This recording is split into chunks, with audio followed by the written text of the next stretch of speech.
Aha! Hello and welcome to Paradise, Mint Potion's tabletop gaming stream, where we edit cameras on the fly. Yes, because we are very professional here. No, we're on a bit of a hiatus, and it's been a while since we've done this.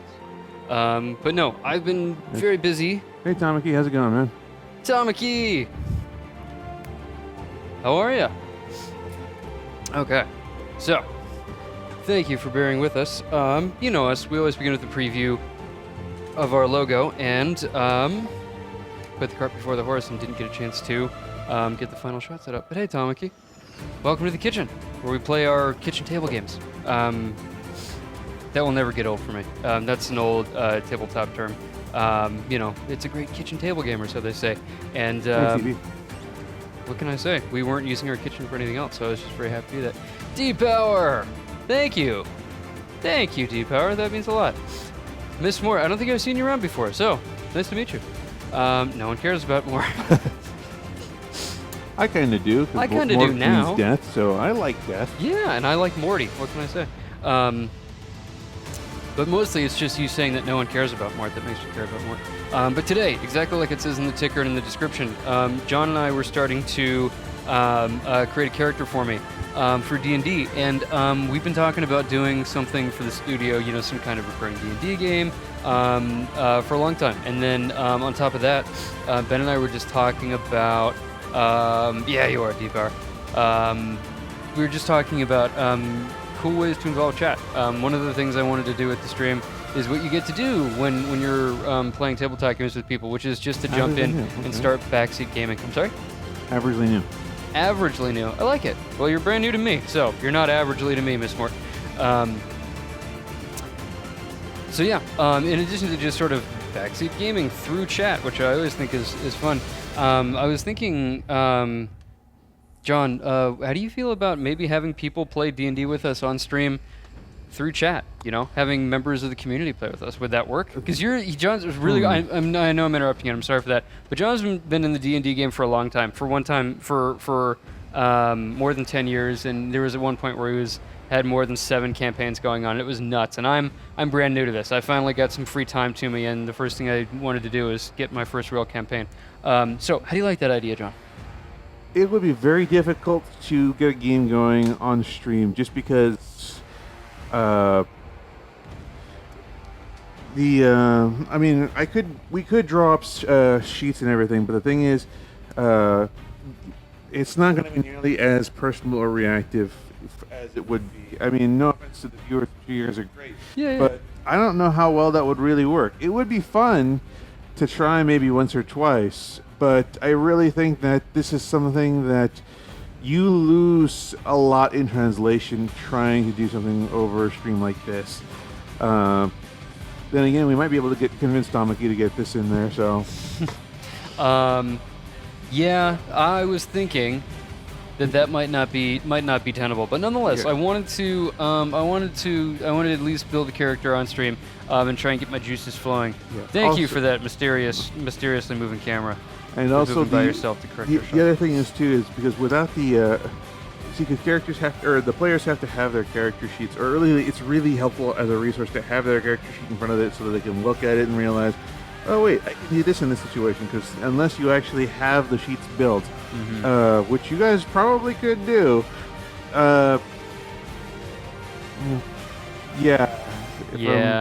joining would not be able to, it's just. And also because we only have a certain number of hours to play, and with the way that our setup is really, it's not exactly a permanent situation, so we have to set it up every week that we show up. So yeah, I think playing in the entire, I never expected the answer to that to be like, yeah, let's do it. But at the same time, I thought it was worth asking.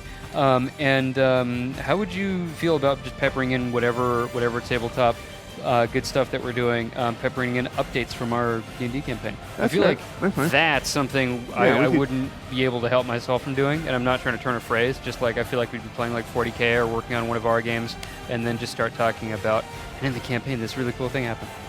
We could definitely do that. I mean, any D&D player who's been in the game for any length of time is going to have a few solid player, I've had very few people actually die on me, although I've had many players come really close. And usually it happens when they do something very, very stupid. I had a character accidentally walk into a gelatinous cube once, and she nearly funny. drowned. Okay, I have a question. How heavy-handed are you when you're DMing to keep players alive? Because I know you're trying to keep your campaign going and trying to keep your gamers engaged. Here's the thing. I tell players that I am not out to kill them. I am not out to ruin their day and make it. I'm out here to give them a challenge and to give them something that they are supposed to try and overcome. However, if they do something stupid like poke a bear or walk into a gelatinous cube or anything of that nature, they should not be surprised if I kill them. I had a character who died in a fairly spectacular way one time. It was a side campaign that I had running with some regular players, just for when someone couldn't make it, but we all still wanted to play D&D. So I had a secondary campaign going where it basically would allow people to walk in, walk out, and have no problems with it. Cool. And this guy built a paladin. Was totally like, oh yeah, this guy is totally like against. He didn't give me his whole backstory, so I had no clue this guy was like, swift death to evil kind of guy. Person. And I was like, okay, well, you find yourself, wandering through this ruined city and a bunch of skeletons walk down the street. And he's like, I charged them. I'm like, okay, well, you're going, who is backing him up? No one backed him up. So he runs into a group of 9 skeletons, kills one, and then immediately finds himself surrounded. Skeletons go, and he is my shish kebab. That's hilarious. Our so the party was there and just said, nope, that's dumb. You're on your own. Kinda. Well, that's hilarious. No one ran in to back him up to make sure he wasn't flanked to death. Pretty much everyone was kind of like, we're gonna stay back, just watch what happens. And I was like, you guys are seriously just gonna let this guy charge in? And they're like, yeah. You see that they're not helping out. What are you doing? Charge in. I was like, okay. Them's the dice, folks. Gotcha. Sorry about Tomiki's letting us know. Just so you're clear, it's screen right. So you're talking about John, right? This is John. I'm Steven, and thank you for the update, by the way, Tomiki. It's blocking out a ton. Okay. Blocking out a ton. Yeah. Let me know if I come through clear. If it's still an issue, let's try this again. Yeah, I think producer Ben is in the building. If that's the case. Okay. That's the case, then yeah. Okay. Yeah, it's John. Okay. All right. Let me reset my mic real quick. Cool. All right. Let me know if this fixes the issue, because if not, then I'll go grab another headset and we'll figure this one out in a minute. But yeah, we definitely get a lot of people who can die in my campaigns. I try not to kill them. I will give the person who walked into the gelatinous cube survived because I was feeling slightly merciful. Yes, we are, and we rule the world. What's your opinion, buddy? So, but yeah, they walked in the gelatinous cube, and I was like, I'll give you a chance, and I kind of rolled some of the dice back so that she wouldn't die outright, and basically gave them one round to get that character out of there and avoid her dying completely. And then I rolled to see if there were any lingering effects, things like damaged stamina or scars or anything like that. And this player got incredibly lucky because they did get her out, and she did not, in fact, yes. And the party did manage to get her out. She did survive, and she did survive with no lingering consequences other than some ruined armor. So that happened. Loot? Oh man, that's where it hurts. God. Actually, not in their case, especially because a little bit later they stumbled across a dragon's hoard, which they managed to keep.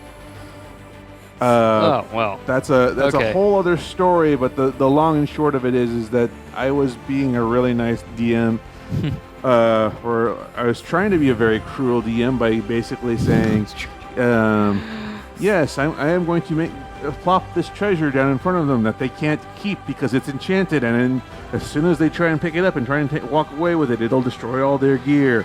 And no, they actually figured out pretty quick that I was like, oh, yeah, this is kind of cursed, like all get out. And they basically did some checks and figured out, okay, well, something is happening here. And then they did a few other things. They did a few more experiments, and I was like, well, you guys figured out what the conditions of this curse are.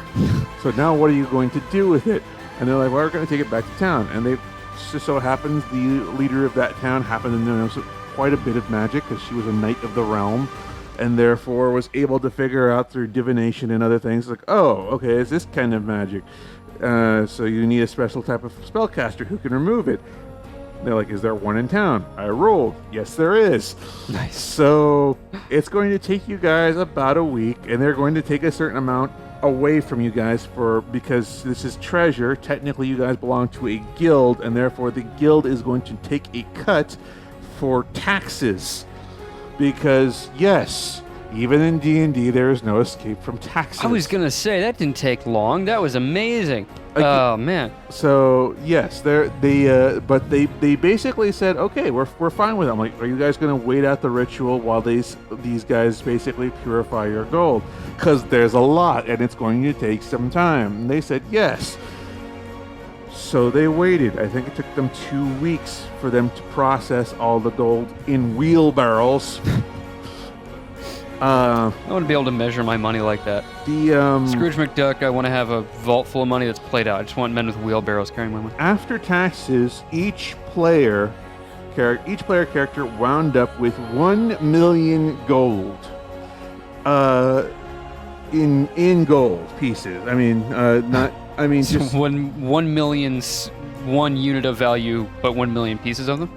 I mean, they had bars of gold. They had pieces of gold things that were just basically sold at material value, and but yeah, it basically came down to 1 million gold worth of of just amount of rare coins and metal. There was platinum pieces, there was gold bars, silver bars. There were it's all enchanted, but it was all money. And basically the guys who were in the city were like, we don't have the space to hold all this gold that you just discovered. So you're kind of on your own as to how you're going to hold all of this. It was literally their gold was loaded into the back of a covered wagon, and they needed 2. That's impressive. Yeah. That's the story of a D&D board has a big wall. Yeah. So Tamaki, how's John's mic? First things first. Second thing second. Let's go back to that player who died. When you have a player who dies, do you just not let them play anymore, or do you just or do you let them write a new character and write them in? It's always a question of, well, if your character dies, you can get the opportunity to roll a new character. Okay. It's not. Oh, that's not as the D&D. That's something you can overturn. Yeah. I mean, it's not like Mike says, okay. Yeah. Awesome. Thanks, Miss Mort. Awesome. Thanks. So yeah, if a player dies and they lose the character is dead. The player isn't. So sure. The player has the chance to roll a new character. Gotcha. Also, what can happen sometimes is the character can be brought back from the dead, because that is a thing. Right. Yeah, totally. We had in 5th edition Dungeons and Dragons, which is what I play most predominantly now. Mm-hmm. There are several different ways of coming back from the dead. What's the current edition? Just so I'm following you. Okay, gotcha. I started in 4th. For those of you who are wondering, yes, nice. Shame on me.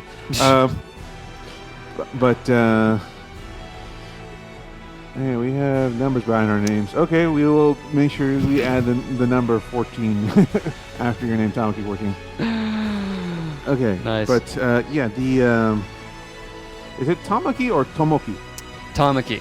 Okay. Yeah, no, he very politely let me call him by the wrong name for several months, and then it came up as that it's actually pronounced Tamaki. So thank you again for your patience. Fair enough. Yeah. But yeah, so there are lots of ways of coming back from den D&D, and I tend to exploit a lot of them. Cool. In fact, one of my characters in another campaign... I hate to interrupt you, but just when you say exploit them, do you mean as a DM who likes to tell a story, or do you mean for gameplay purposes? For both. Cool. Because sometimes a character's death has really impactful, and it's best for them to stay dead. So you have a character roll a new character. However, sometimes if the players are like, well, gee, that just happened, but we want to keep this, we like this person, we just want to keep them around, there are ways to saying, well, you guys find a priest maybe, they can maybe resurrect them or cast a reincarnation ritual or do something to bring them back. And you'll have to do all of this within... going to the bathroom, taking us all with it. Okay, everyone to the bathroom. All right. So, all right, everybody. Let's try and be as encouraging as possible to Tamaki as he's taking us into the bathroom with him. He didn't say to do what. I'm not sure I want to know what he's going to do. No offense. I don't know. I don't know you for anyone. Pace yourself, I guess, is the best catch-all. But anyway. Yes. Yeah. Anyways, but yeah, so death has its place in D&D. Cool. Now, if a character dies, they don't want to play a new one, or for whatever reason they can't fulfill the conditions that are required to bring this character back to life, roll a new character. Cool. Feel free. I mean, it's one of those things where it's like, okay, again, your character is dead. You the player, or not. Right. Have you ever had cheesy characters who are just like, I don't want to play anymore. I'm just going to kill myself? I was one of those players, actually. Wow. I was expecting you to say no and hear how you'd react. I did not see that coming. I have had a few players who basically just decided that they didn't like their characters and wanted to change, and they approached me as a DM and told me, we don't like these characters, and I just want to play someone else. And I just said, okay, well, your character is not bound to stay with this party. You can just walk off. You don't have to make any suicidal attempts here. Just, write up a new character, tell me the backstory, and we will write you out and bring your new character in. And they said, fine. But I've heard lots of stories about people who were characters who they didn't like, and instead of telling the DM, just said, you know what, I'm just going to have my character killed. That happens. I was one of them. I had a character who... I was in a campaign where I really did not enjoy it, and I was just saying, things are just... I'm not reading that, Tamaki. Oh, I will. He says he's doing it in response to Miss Mort 12. Yeah, he's doing it. Yeah, all right. I still didn't read it. But anyway, that's why I'm here. The game was just dragging on. It was a real slump for me, and I was not having fun. And I just decided, you know what? I'm in a position where a lot of bad stuff has happened to my character, and I really don't want to play it anymore. It's just kind of sucks. And so when my character actually did, in fact, die, I just said, oh, great, that means I get to leave now. And then the DM basically came up to me and says, all right, we want to keep around, so roll up a new character. And I was like, God damn it. That's funny. I ended up sticking around with that campaign. And was this the 10-year one that you finished only about a month ago? Yeah, we're finishing it. The last session is actually tonight. Or not tonight, tomorrow night. Interesting, because you began with finishing up, and I was going to say, John, you've been saying that for literally the 5 years that I've known you. No, we've had this campaign. Sorry, my friend, 8 years. It's been going on for ages and ages. Yeah. And the DM kept telling us. He literally kept telling us, "Oh, you guys are almost at the end. Oh, you guys are on the final chapter." And I was like, and we're like, okay. And then stuff would happen, and then we would be like, okay, well, are we ending or are we not ending? No, you guys are almost at the end. And finally, I basically got to the point, and it wasn't just me either. All the players told him, finish the effing story, or we're all quitting. Of all the times and ways to Columbo people, and your campaign is not one of them. That's not... Yeah. Yeah, it was literally at the point where I was like, I told the DM, I said, look, I will give you 3 sessions to finish this thing. And and then I quit outright. I don't care where we are. I am leaving. And he and basically he was just one of those moments where he's like, okay, I get it. You're not having fun. And I started to talk to the other players about it and heard that they had all had the same complaints. Yeah. So we had this great conversation with all the other players at the table where they're all like, yeah, no, we want this campaign to over as well. We just want it over and done with. And so when we saw us, the DM actually had set us up a board one time where it was like, he was literally describing how the situation was like, our movement would only allow us to move 1 square per turn on a map that was 40 squares wide. And we're like, so it's going to take us 40 turns to cross this, 20 at minimum if we do nothing but run the gauntlet. And how many times do you get, about how many set turns did you get to play in a session? Or is it 1 turn a session? No, I mean, like, it's like, it depends on what happens, but basically a turn can take anywhere from a few seconds to a few hours. Depends on what's going on. Yeah. So Yeah. I asked because I'm in the same. Sorry to interrupt you, but I just want to acknowledge what Miss Mort said because that was really cool of her. Just saying that hasn't actually played D&D. I've played all of once. I was actually a guest star. I jumped in on an NPC for this 10-year campaign. But Miss Mort said this, and it was really cool of them, which is don't know much about D&D besides listening to Taz. I'm not even sure what that is. I don't know much about D&D either. This is one of the tabletop games that I really wanted to sink my teeth into. As a game developer, I know that there are lots of games that I need to. Hey, that's a surprise for later, man. Oh, I'm sorry. Don't show them. I have a plan for that. Alrighty. I thought that they were idling. Never mind then. I just had an opportunity to get a cool shot, and I went for it. What can I say?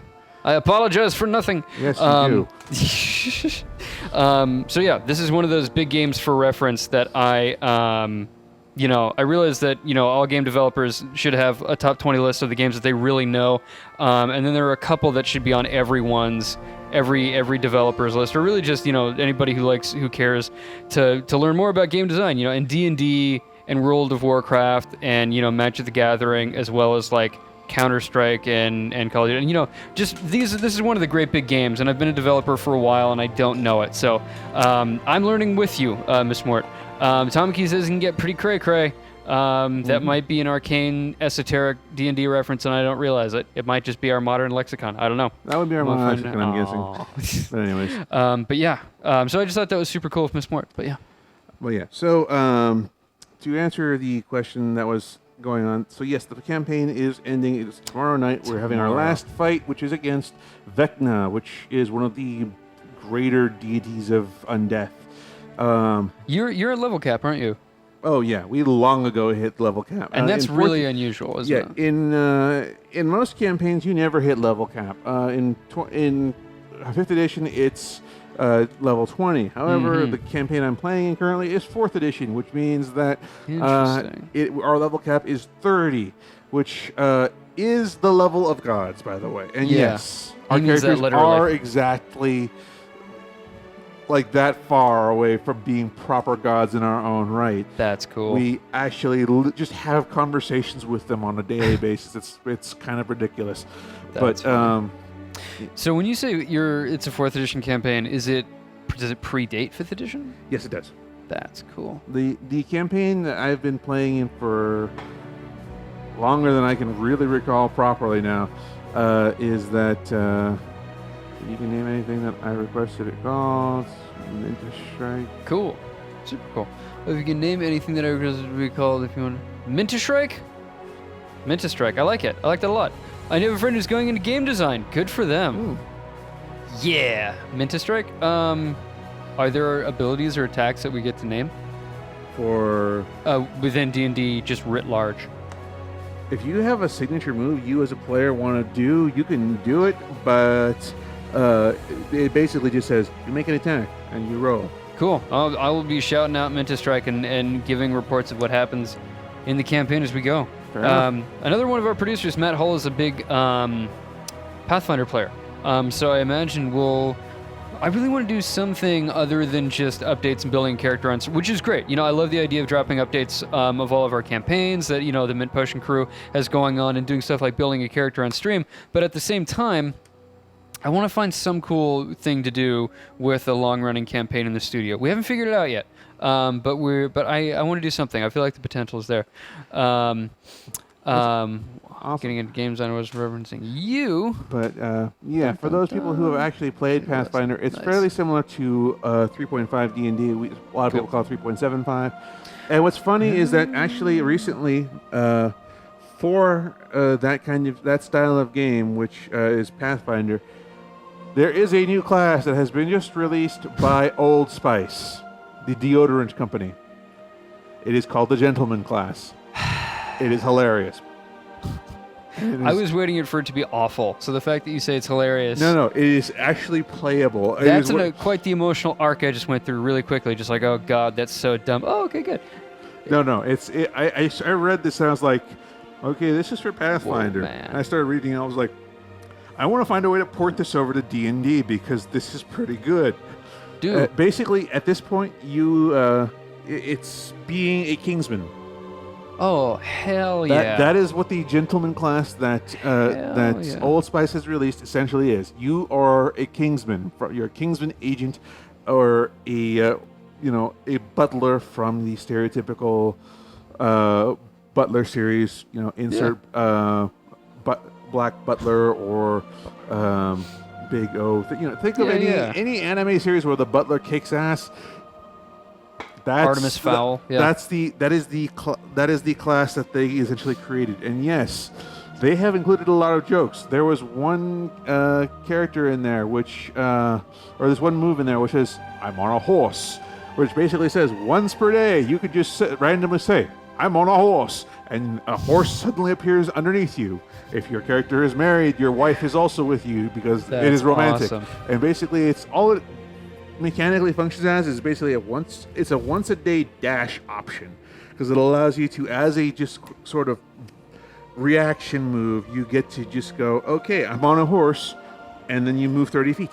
Cool. And then the horse disappears, and that's kind of, I'm assuming your wife too, but that's funny. Lord Nightmare. Hi, Lord Nightmare. I've not seen you around these parts, by which I mean I've never seen in the chat before. Says, it's importing Pathfinder to D&D 3.5. Pretty straightforward. Porting to 4 and 5 is a bit trickier, and he means the Pathfinder module. Yes, it is a lot harder to... it is going to 3.5 is incredibly easy because they're almost essentially the same system. Like we said, Pathfinder is essentially D&D 3.75. So going from 3.75 to 0.5, fairly easy. Going from 3.75 to 5th is a little bit more of a jump because they have a lot more stuff written down because it basically goes on a level by level basis, and there's a lot more that you have to break down to go to 5th and make it really work, but it's doable. It's just you just have to read through it and basically jot stuff down and make sure it balances, which is really the last thing. The whole I'm on a horse thing, I'm not sure how well that's going to translate, but I would basically just say, well, yes, the Old Spice version is you basically get a horse for all of 2 seconds and then dash. But I would also just say as well as you get a basically once per day free dash action where you get to make your movement speed and it doesn't provoke attacks or whatever because it's just basically the butler just effortlessly gliding wherever he's needed to at that particular moment. That sounds seriously fun. Like that doesn't sound like a novelty. Like that sounds like a really good time in D&D. Yeah, Pathfinder. It's written to be a novelty because they're referencing a lot of their commercials. They're referencing a lot of things that it's meant to be funny to read. However, it is also insanely functional for what it is. That's and I'm awesome. kind of a little impressed. Yeah. So, look it up. You guys can find it on their Twitter feed. It's a PDF file. It's fairly easy to just kind of pick up and look at. It's, again, not a bad system at all. They have an unarmored defense ability, which basically means that they can walk around in basically just their suit. And cool. Yeah, I would definitely a class I would look into. That's awesome. Lord Nightmare also asked, does anybody even play 4th Ed D&D Next anymore? And Lord Nightmare says he's been around, but mostly on Vert's composing streams. That's dope. Yeah, no, I'm John and I are the tabletop guys, and I also host the game tournaments, but not, we're not part of the musical element. So that's awesome. So you're probably a thoroughly well visited regular. So thank you for coming back. The system we're going to be running here will be D&D Next, also known as D&D 5th Edition. Okay. So this is the one I plan on running for this campaign. The character we're going to be building in stream today is going to be a 5th edition character, and I do have the books with me so that we are going to be doing this all on stream. Yeah, I didn't realize that it's, and I'm not moving the camera, I'm just zooming it out. I didn't realize that this, I was, doing my cinematographer's thing and, checking everything out. But, this is not much to look at right now because John's hiding a lot of stuff, literally shielding a lot of stuff from me that I'm not supposed to be seeing yet because we're building a character for me right now. So you can actually go ahead and zoom that back out again. Because done. Oh, is this the reveal? Yeah. So awesome. we're going to go ahead and get started with the stream proper now. So still don't come over here. Gotcha. Wow. I was just saying you can zoom out, but don't actually show everything just yet. Cool. So we are going to be actually... this again. Gotcha. If there was a 4th ed, 5th ed for next. Gotcha. Really quickly, that's before the big Unreal. You groaned when you said 4th ed. Why is that? What was the thing with 4th ed? The thing about 4th edition is that it's not a bad D&D system. The thing of it is designed as more of a JRPG. In that Did you say JRPG? Yeah. Interesting. Japanese role. No. I know. I just wasn't expecting it. Yeah. It's more about the random encounters. It's around using powers, upgrading powers. You guys get. Yeah, they should totally make Terry Crews. Yeah. Bruce Dipper. That might be a thing. I didn't read the class in totality, but that might be a thing. And you can become president as well. But yeah, so the problem with 4th edition, or the problem most of us have with 4th edition, is that it's not really built for social interaction. It is more for a battle system. So if you're going to be playing the game and you just want to you don't care about who your character is, what your character is trying to do, you just want to basically go in and wreck house and have a bunch of combat encounters, then 4th edition kind of is for you. But yeah, it's kind of that like you say, it's basically sort of that kind of mix of powers and things that you get. So basically, every time you level up, instead of unlocking more stuff for you to use, you get a new power, and sometimes that replaces an old power. So you have to give something up to get something better. 5th edition does not do that, and a lot of other editions don't do that either. Where basically it just says you have a certain set of skills. What you do with those skills is up to you as a player. You are not locked into something.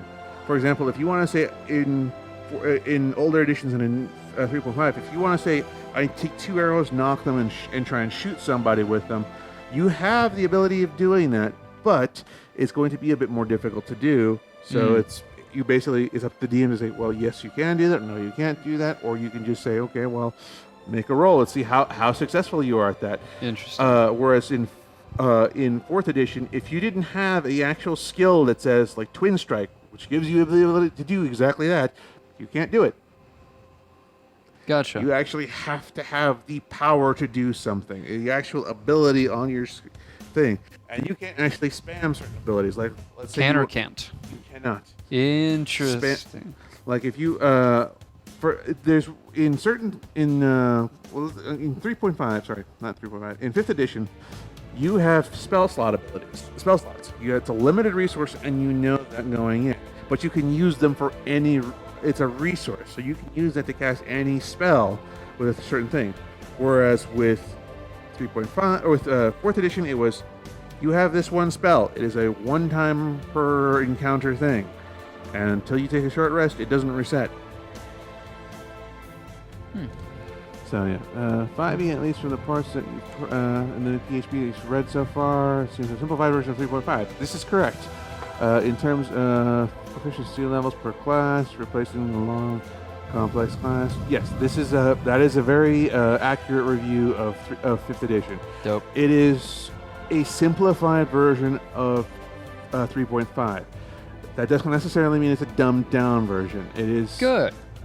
Just because they remove a lot of things that made people confused and basically did a lot more for balancing purposes, so it was a lot harder for people to break the game, does not necessarily mean that it is a step down. It just means that, okay, there's a lot of bells and whistles in 3.5 that really kind of distract people and can, if assembled in the right way, break the game. However, let us actually sit down, properly plan this out, and go back to that root system, and then just remove a lot of the stuff and just say, okay, you go along this path, it goes in this way. You can do other things and do other ways, but, you know, if you're going to go the barbarian path and then decide you want to take a few levels of cleric, you can do that assuming you meet the prerequisites, because you need to have a certain amount of wisdom to become a cleric or whatever it is. So, no worries. No. He does this more than you will. I'm inquisitive, and I'm interested. I apologize for nothing. So, but yes. Cool. Long and short of it is, we will get to the reveal in a few seconds. The whole point of it was that, 4th edition really is just that it was designed more as a battle system than it was an RPG system. Screw that. When they said RPG, the guys who were designing 4th edition said, "Oh, you mean like a video game?" As opposed to, "Oh, okay, this is what 5th edition is." Defining tabletop game, and they don't. So, and they went to the battle system. And all right, so we are going to be once again building a character. So, to build, you're going to need this book. Dun, dun, dun, dun, dun, dun, dun. Sweet. So. Most players need. Now, most of you guys can probably get away with just using one book. I'm going to go ahead and center this so that it's actually frame. Here we go. No worries. But that's fine. I like a Dutch angle, so it's fine. So this is the one book you guys need to run a game, really. Yeah.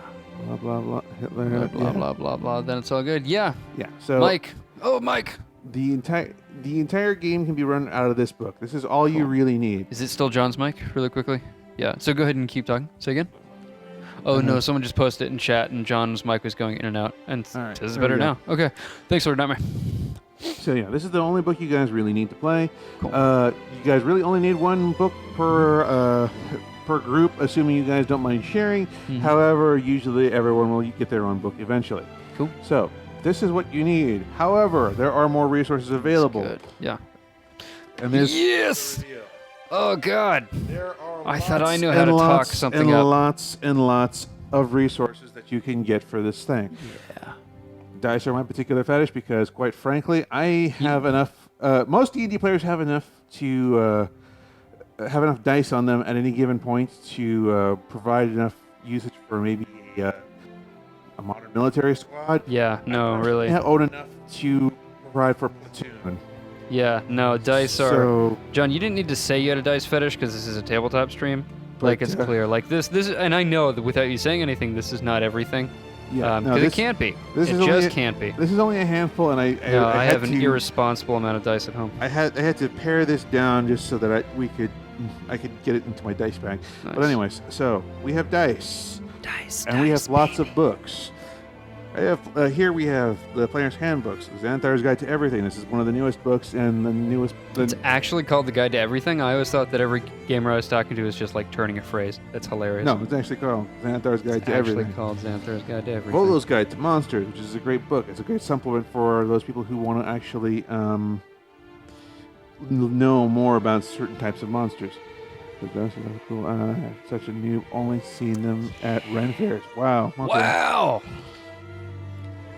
That doesn't mean you're a noob. That just means that you're not experienced yet. Yeah. So, this is a resource. I have the Dungeon Master's Guide, which is a resource for DMs. It provides more information on how to properly run a book. It has a whole list of magical items in there, and a lot of other ways and things that it's a good resource to have. Not necessary. Nice. Except for you as the DM. Actually, no. Are you interested? Not necessary as a DM. If you have a vivid enough imagination, this you do not need. You can use because there are monsters in the back of the PHB, and you can just find ways of making those bigger and smaller. This just gives you a lot more. You would want the monster manual before you want the DMG for monsters. Okay. This is just again a resource for things like magic items if you want to have those, or don't want to actually custom make your own. Right. If you want to actually find like ways of like showing travel time or doing other things that are not described in the player's handbook. If you want to talk about things like downtime activities, like okay, well our characters have a few months of not fiendish, Fiendish. Fiendish. Spell that. As long as the pips are clean. That's awesome. Thank you, Tamaki. Yes. That was delightful. Anyways, so yeah. So you have the DMG. This is just a resource for. This just helps you find more activities and more ways of. Yeah, that is finished.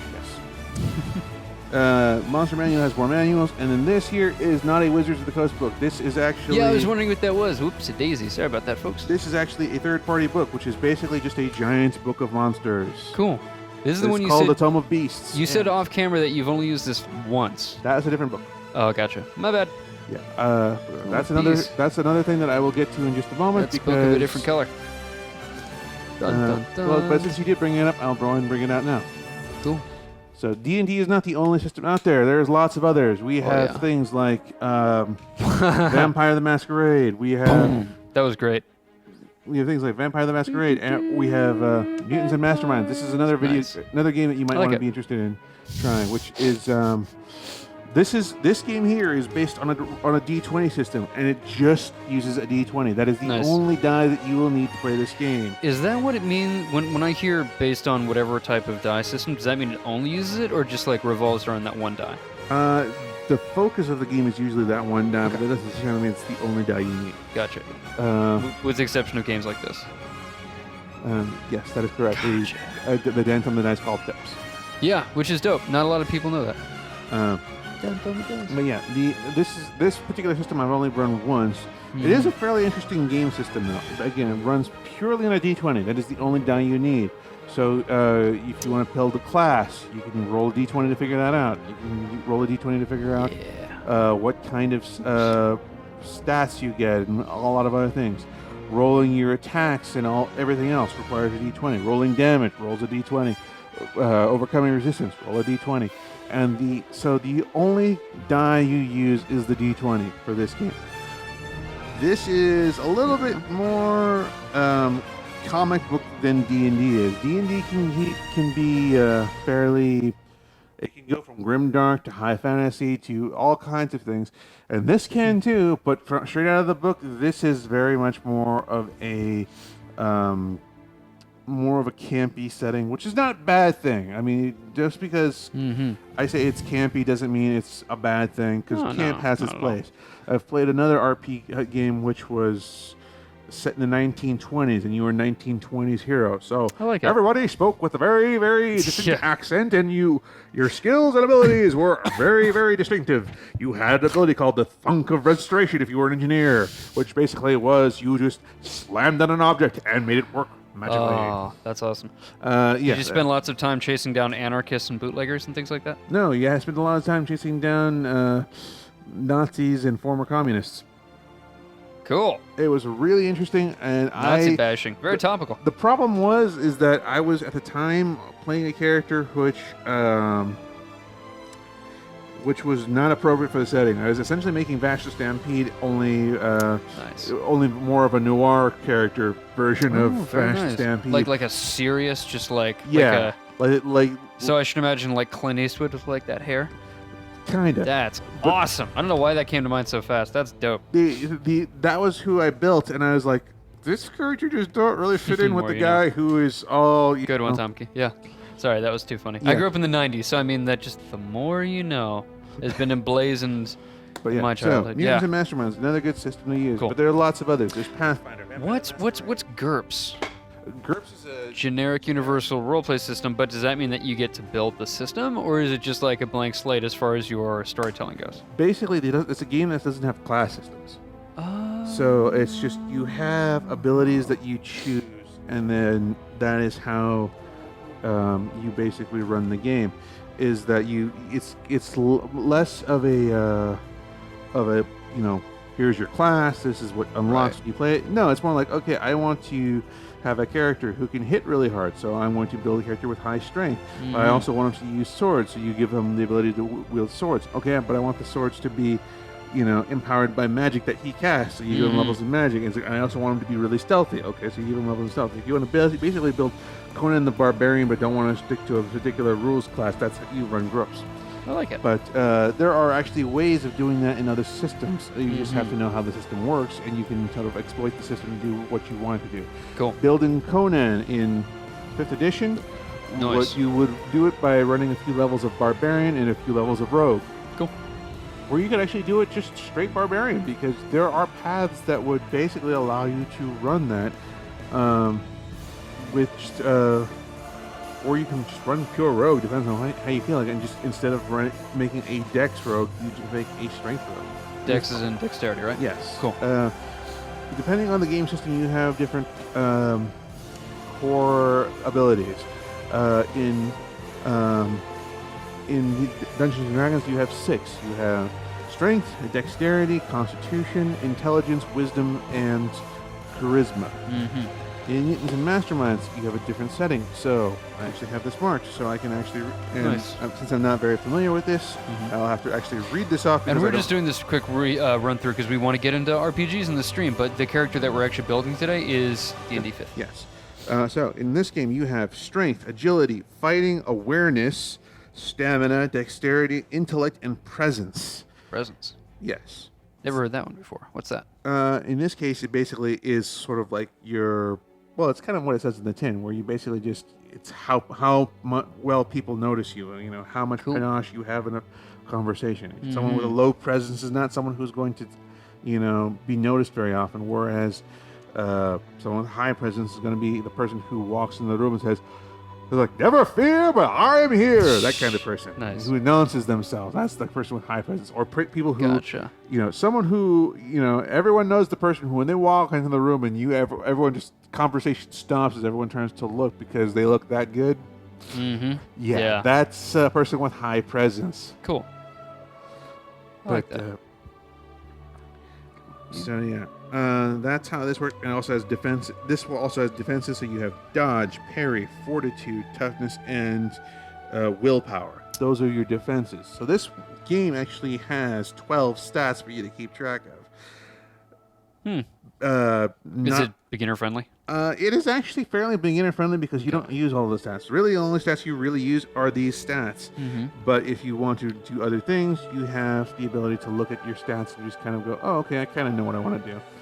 So this takes a little bit of kind of, for someone who might be used to a system, like someone who is who's used to D&D, this system might take a little bit of getting used to because you got more going on, and there's not really a whole lot of like leveling up or things like that. It's just your character has these abilities and things happen.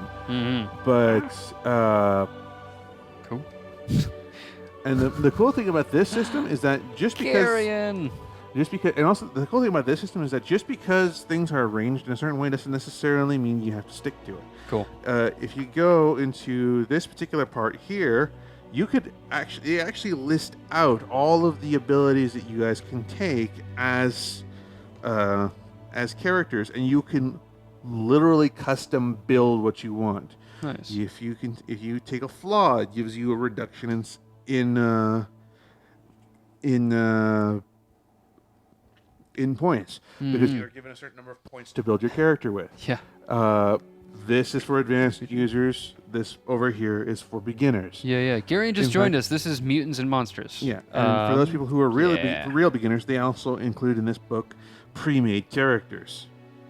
Is that kind of a weenie thing to do, or is it a super useful thing to do? Because I've never heard that before. For anybody who is just getting into a game, I highly recommend going with a pre-made character. Cool. Why? Is that common for other RPGs? Because I've never heard that before. Oh no, it's common. Okay. D&D has pre-made characters that you can download and use. Pathfinder has pre-made characters that you can download and use. Pretty much any game that you can think of will have a pre-made character you can download and use, and then just tweak to your desires. Cool. And therefore, to my will. Yeah, and therefore sort of get right into the game without having to worry about it. Mm-hmm. However, a lot of fun about actually playing these games is actually creating your own Building the characters. character, for sure. So for this is one of the reasons why I'm a real big fan of Xanthar's Guide to Everything. Cool. Which I'll pick that book up in just a moment. But this book... For a second, I thought that was Xanthar's Guide, and you were just playing it off, just grabbing a different book, and then just going off the top of your head. Yeah. Like it was clearly the monster manual, and then you were just like... Xanthar's Guide, for those people who are going to be playing 5th edition, which is me. This is the best supplemental book you can get. Cool. Because this book has, quite frankly, I mean, it has expansions to all of the character classes. So every character class. Is this what we were building my character in initially? We were using it. We went through it, and yes, your character, which we discussed before, does borrow from this book. Cool. But each character class has more options here, so it helps you sort of diversify how you play. It has a whole system which we're going to go through today. Cool. Which will sort of give background to what your character is. So if you don't exactly have a story written for your character, this here will give you everything from who you were to who your parents were, what your relations with your siblings is like, what events happened in your life, and so on. Why you are the class that you chose to be, why you are the background you chose to be. Cool. It has a comprehensive breakdown of all the tools. Is this a brand new book? Oh yeah, it cool. just came out a few months ago. Oh, really, wow. Really great supplement. And I'm so late to this game. I just assume everything is just like older than I am. More stuff on traps for the DMs to talk about. Cool. More stuff on downtime activities for players to get into. Common magical items which were not included in the original DMG. Cool. And a good comprehensive list of all the magical items so that you can actually see them at a glance, which is a wonderful resource to have. But my favorite resource is actually my favorite resource in this book, because it has a lot of stuff. But my favorite resource, it has lists upon lists of names for different races, classes, and people. That's cool. I mean, if you want to play an adult female elf, here's a list of names you can choose from that are just wonderful to have. So if you don't want to choose the handful of names that are in the back of or in the player's handbook, you have now another 50 or 60 names to choose from. That's awesome. If you don't want to go with something that is race specific, they have names from different cultures. Celtic male? That's me. Celtic male, Celtic female, awesome. Chinese, Egyptian. That's awesome. French, German, cool. English names, that's super Spanish cool. names, Italian names, Slavic names, Roman names, Polynesian names. They have all of these things. Fui. They have so many names back here, and I really love them for this. That's awesome. Do they have any name generators? 40K used to have that, and they're fun. There are lots of name generators that you can download and use, and sure, you can go. I mean, heck, the Dungeon Master panel here has a way of actually generating quick names for people who actually need them on the fly. That's awesome. However, I tend to not use them just because I like to know who my NPCs are before I start playing. Yeah, definitely. And Garion, Garion and Tomek, you're exactly right. Garion says elven names, just pick something Welsh. Tolkien was very, very heavily influenced by being a linguist and a philologist by Gaelic. So yeah, no, you're exactly right. My name is Thomas Norwegian, says Tomek. Oh, my name Thomas in Norwegian is Thor, and I'm Norwegian. That's awesome. I'm just going to start calling you Thor from now on, dude. That's too cool. Fan of the list, I struggle in naming. Yeah. What's OCS? I thought that was orcs at first. Original characters? How dare you touch the son of Odin? I wasn't going to touch him. I was just going to say, hey, Thor. But, I mean, I don't know. It's the end of the week when we're streaming. I don't know. Stuff could happen. Yeah. That's cool. Yeah, so this really is the Wednesday. It is Thursday, actually. So yeah, that's dope. So yeah, this is the. It's a great supplement. So if you're a player who is going to be playing the game and not DMing the campaign, I highly recommend this. Even if you are going to be DMing the game, I highly recommend this just because it's a great resource to have. There's a lot of stuff in here that are nice, worth, OCS is original price. Yeah. Oh, that's right. Cool. Okay, how much for the book? Because John and I spend a lot of time playing 40K, which means we spend a lot of money. How are the books priced?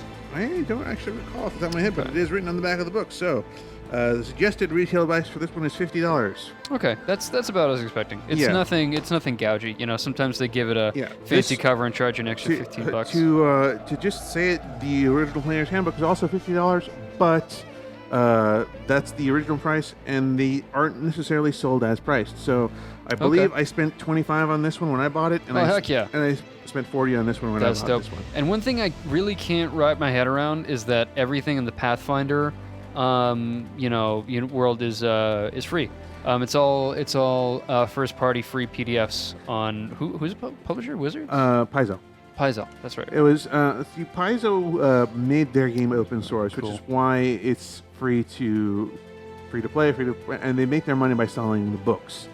Gotcha. So the books are available for publication, and they make a few books and they sell them, and they support the game, so they do make their money. The thing is, they don't make nearly as much money as Wizards of the Coast does. No. Which is why their books are not available free online. Right. However, the D&D wikis out there break things down pretty quickly because, quite frankly, information once it gets out into the world can't be contained. Oh yeah. Kind of like a fart, but still. So the nerds and farts coming up in the same context. My God. So the whole point of it is that the official materials are going to cost you some money, but actually, wow, that is a lot of emojis right now. Yep. Mo Green. Yeah, you get to save Mo Green when you play Pathfinder. Like, they sell books, but they also give it away for free. It's odd. I like it. Yeah.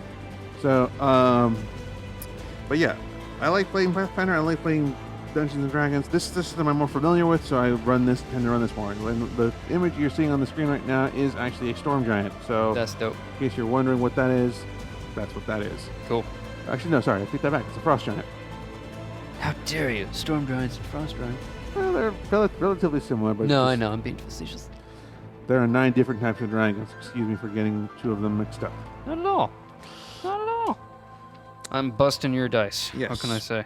So, on that note, we're going to go ahead and get into this. So, Steven and I had already discussed what kind of character we're going to be building for him, but I'm just going to go ahead and give you guys a quick little rundown of the characters that we have here. So, in the original Player's Handbook, there are, I believe, 8 different races that you can choose from, not counting sub-races.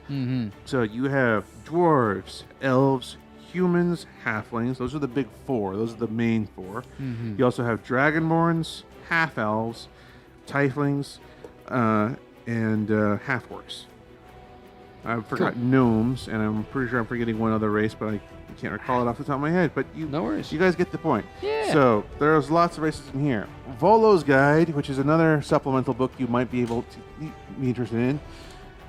This is more for DMs, really, because this has sort of an in-depth breakdown of the society of certain monsters. So things like how Orc Society works, how UNT Society works, and things of that nature. So you get a bit deeper look into goblinoid societies and things of that nature. That's cool. But it also includes a few extra races. So you also get the races like the Kenku, the Arakogara, I almost played one of those. The Asimar, the Arakokra aren't in this one. The Asimar in this one. The Arakokra are in Elemental Evil, which is a PDF you can download. That one is free. The Goliaths are in here. Lizardmen, which is a really fun little race. The Tabaxi, Catfolk, for those people who don't know. My character's Tabaxi. Yeah, his character today is going to be a Tabaxi. Yes.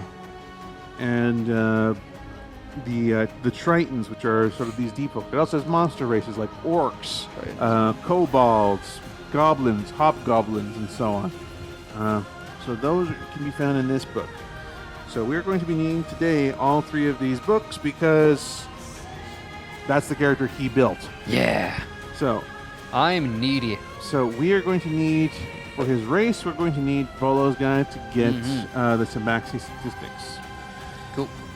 For the player's handbook, we're going to need the player's handbook for his base class, which is Sorcerer. And because Sorcerer has stuff in it at level 1, we're going to need Xanthar's guide for what he unlocks at level 1 for the Sorcerer class the Sorcerer path that he's playing. I can't get over how that just sounds like a Hitchhiker's Guide to the Galaxy joke. Xanthar's Guide to Everything. Who is Xanthar? Like that's just gonna bother me. Xanthar is the beholder in the back of the picture there. He's the guy with all the eye stalks. Basically, oh, he's that guy. He's the face. He's Xanthar. So Xanthar is he's a character in the Forgotten Realms area, and I believe he is the Warden of Waterdeep. Gotcha. So he's one of the sort of I was about to say lawgiver, but that's not exactly the correct term. He's kind of the force behind the law in this rather unruly city. So that's who Xanthar is, and he's sort of there's a lot of notes in this book that are written from his perspective. Really? That's dope. So I thought he was either some kind of a boss or some kind of like faceless like part of the Legion. That's awesome. Yeah, well, I mean, you could fight him, but I wouldn't recommend it. Fighting against a beholder at the best of times is never a good idea. Gotcha. I mean, if you're at level 20, a beholder's not a problem. But then again, they can also be an incredible problem because their middle eye there is an anti-magic field, which means that you can't cast any spells and all your magical items mean nothing. I was waiting for that. I almost picked him up just because I recognized the iconic character design, and I saw that Wizards is doing pre-primed models that are relative to our most expensive plastic crack habit, which is Warhammer 40,000, affordable. Yeah, so you can get pre-primed models. I've been looking at them. They're actually pretty good for what they are. Oh, they're extremely detailed. They are, like you said, pre-primed, so you just take it up and start painting. Mm-hmm. And they're not overly expensive. I mean, a painted model usually will cost you upwards of $7 to $10. These are $3 to $5, depending on the size of the model, and you can paint this however you feel like it. And they have lots of variation in the models, so not a bad investment. It will get expensive if you try to buy lots of them, but that's true of everything. So yeah. All right, so let's stop dawdling, and we are going to go ahead. Yeah. Yeah. So we're going to go ahead and start building the character that he designed, or that we just discussed the other day. So guess what I have for you here? Lots of notes. Good. Your own character sheet. Dope. Thank you for printing this out for me, John. I always keep a few of them on me. Any DM worth their salt will have he's not 5 kidding. or 6 of those on hand at any given time. Yeah, no exaggeration there. This man has plenty of them. This is a good shot. This spread that we're getting here. So we have his blank character sheets, and so we're going to fix that problem right this second by actually making his character. Fixed. Yeah, that is a problem. A blank character sheet is not something friends let other friends suffer. Alrighty then, so we're going to start with his character race, which is the Tabaxi. Meow. These guys are, again, depending on the world setting that you run them in, they're going to any race change. In one of the worlds that I run, the Dark Elves are actually not evil. They're shunned. They're not liked because of what they represent, but they're not necessarily evil by default. Whereas in other settings, being a drow is an automatic, yes, you're an evil person. Drow's the Dark Elves, right? Yes, I do have a loose connection. Yeah. So, yeah, thanks, Garion. We've been wrestling it with it all day. I'm not quite sure what to do about it. Thank you for the pen, John. I think I may. Yes, he has his own. He has his own. My best friend John taught me to carry my own pens around all the time. Oh, this is one sheet. One sheet's 2 pieces of paper. Actually, one sheet. So we'll just get this clarified now. This top sheet here is the only sheet you really actually 100% need. And even then, you don't really need that. If you can take good enough notes, and I have an example here that I prepared earlier. Cool. So if you have the ability to take good notes and actually write stuff down, you don't actually need a character sheet. You can just use a piece of paper. Cool. That's way cool. I'm not gonna know that by looking at it. Yeah, and please, no comments about my handwriting. I was just gonna make a comment. Your request be damned. Your handwriting's gorgeous. No. Oh my God. I don't want to hear about my handwriting. I was about to give it a better close-up because that's brilliant. We'll do a juxtaposition of my and John's handwriting once we get going. Isn't that beautiful? This is not beautiful. That's beautiful. This is horrible writing. They're within the lines. That's exceptional, and they're in cursive. Does nobody know how to write a recursive anymore? No. No. We're gonna have to explain what that is. Dear God in heaven. Okay. Yeah. I never swear, and I'm an atheist, so for me to invoke God, that's kind of a thing.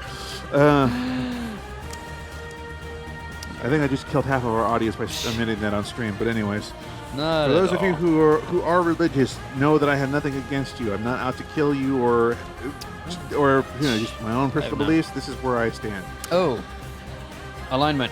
Speaking of whether or not you believe in God. Okay. I do not play alignment. Let's go ahead and skip that. That's better than my handwriting. Yeah. We're seriously skipping alignment? Yeah, we're seriously skipping alignment. Gotcha. New class, Ocean Man. His name, Mr. Ocean Man. Absorbency. Power call, I'm ready. Using the I'm ready call will make you have 100% crit, and in the case that a crit would land on that turn, then it does 4x damage. I like that. Okay. I like that. Don't call him Aquaman. I can only write in cursive. Nice. I'm with you. I really hate writing in print because it looks horrible. But you even use the Old English WRIGHT. That's very cool. You can only do like your ship's right work in cursive. That's impressive, Tamaki. I learn more about you every day, Mr. Thor. All right. So why don't we play with alignment? And is that a generic thing, or are you putting your foot down as the DM already? As a DM, I'm putting my foot down already because, quite frankly, alignment, I find, is a constraining feature. People kind of say, okay, people have a certain alignment. You know what? No. You have a moral code. That is the end of it. You have a moral code, and you choose to follow that moral code. Whether that moral code means that you are going to be a bad person, good person, that's a real subjective opinion. Gotcha. But, so... That's almost exactly what Gary just said. It's alignment's a thing you'll, fall into rather than dictate at the beginning. I do not... So if you're going to be someone who is... alignment really only affects certain key aspects of certain very rare aspects of the game, I should say. Mm-hmm. Usually it's a certain magical item that can't be attuned to a negative character, or it might affect a paladin's divine sense or something to that effect. Really, as a DM, I don't like using alignment because people start to use it as an excuse to play a certain way. And so players start trolling each other and they go, "What? I'm chaotic evil," or something like that. Happens a lot. So I tell people, I don't tell people that you're playing good characters or bad characters. I just tell them, okay, think of your moral code, what your characters actually believe, and then stick to that. If you are going to play your character, you know your character best, and that's what your character is going to do, fine, that's what your character will do. But I'm not going to actually say in alignment and then force you to play by that. If something comes up that forces you to change alignment, like if you draw there's a certain magical effect that will basically force you to become the opposite of your your alignment, then congrats, you just have to swap your moral code and do the opposite. Mm-hmm. That's all I say for that. So as a DM, I am putting my foot down and saying screw alignment. Also, gotcha. there is no one alignment system. The one that is published in the book is a 9-sector alignment section, whereas there's alignments that use colors. There's alignment systems that use a lot of other fixtures that I won't get into because it's already getting long. We're very tangential on this stream, and I'd like to finish before time runs out. Cool. So, I am going to skip alignment because I quite frankly do not care. It doesn't sound relevant. And also because it's I'm not going to force you to play in alignment. If your character is feeling like they want to steal something, roll to steal. I don't care. I like it. So, I mean, maybe your character's a kleptomaniac. Doesn't make them evil. It just means that they have a tick, and they're playing that out. Yep. All right. So your character is a Tamaxi. We're going to be making a first level character for you. So Sorcerer 1 is what you're going to be running there. Do I need a new sheet every level? No, okay. You can add on to your late, but after 2 or 3 levels, you're probably going to want to redo the sheet. Right. Usually, you'll change sheets every 4 levels because, you'll change sheets every 4 levels because at 4th level you get an ability score improvement, which means that you get to choose either to increase your base stats or take a feat. Cool. Right. Characters be altruistic because ulterior motives. Nice. Yeah. Super cool. So, I do not enforce alignment. I do not play with an alignment, and I rarely write down alignment for my characters because it's just it's a constraint that does not really help improve gameplay. Gotcha. Cool. While you're setting me up for the next thing, that's a good natural stopping point. I'm going to swap batteries on this camera. All right. So while he's changing batteries, let me go over what the race that he chose is. He is playing a Tabaxi. These are cat folks. These are for the furry lovers. I'm one of them, so go after yourselves if you don't like them. But anyways, these characters are really kind of cool. They're giant anthropomorphic cats. They are very curious about a lot of things. They also have a bit of a tribal culture about them, at least according to the book here. You do not have to play them. Again, everything that I'm saying from this point forward up until I actually get to the stats are what is written in the book and what is sort of the general take on these creatures. How you choose to implement them in your world out there, it's world, your rules. So, but these guys are, again, they're really inquisitive. They have a sort of tribal nature about them. They name themselves after sort of regional things. So, your character's name might be Dusty Deer Trail, and they call him Dusty for short. Or it might be Leaves Floating in the Wind, and they call him Wind. Or things of that nature. That's how they choose to get their names. As characters, they are kind of ADHD. That's probably a little cruel. See, the thing about them is that gnomes are more ADHD. They're really inquisitive about a lot of things. Like, they might find a piece of treasure and be really interested in it, not because it's worth a lot, but because it has a funny curve that they're not entirely sure how the artist did that. And they want to learn more about this trinket because they want to know how the artist actually managed to pull that off. And they might carry it around with them to see if they can find out who the artist is. And then once they actually find the answer to that curiosity, they no longer care about the trinket and they just toss it away and go on to the next thing. They might a small trinket might have more value to them than the thing that actually has value to other races, like a magical sword. Magical sword to them is just like, well, it's a tool. Helps me get my job done. But the thing I really am interested in is I found this scrap of a poem that this guy dropped one time, and it's really interesting. It has this really fun little rhyming verse and word structure, and I kind of want to catch up with that guy again and ask him if there's actually more to this poem, or if there's, that's what they value. It's more of an intellectual thing that they are really, really interested in learning more about. That's way more than I knew about them, and I love every single thing you said. So that's awesome. So that's what these characters are about. The value that they place is less on material and more on the mental. And what they do is they will eventually sort of. Sorry, Tamaki just says they're the type that chase after that dang red dot. That's what he's doing in that illustration. That's absolutely what he's doing. Well, his red dot is currently in his hand. He's actually got a. Yeah. Sorry, I'm doing this blind here, but yeah, he's actually got an egg in his hand, and that's what he was after.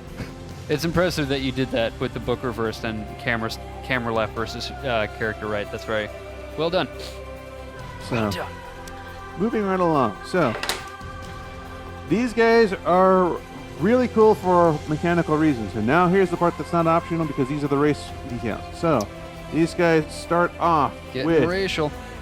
Their ability scores. They get a +2 to dexterity. That's their primary stat increase. Their secondary stat increase is to charisma. So they are quick, and they're also they're charismatic. So they can be anything from lovable and cuddly to fearsome, and I don't want to get near that thing.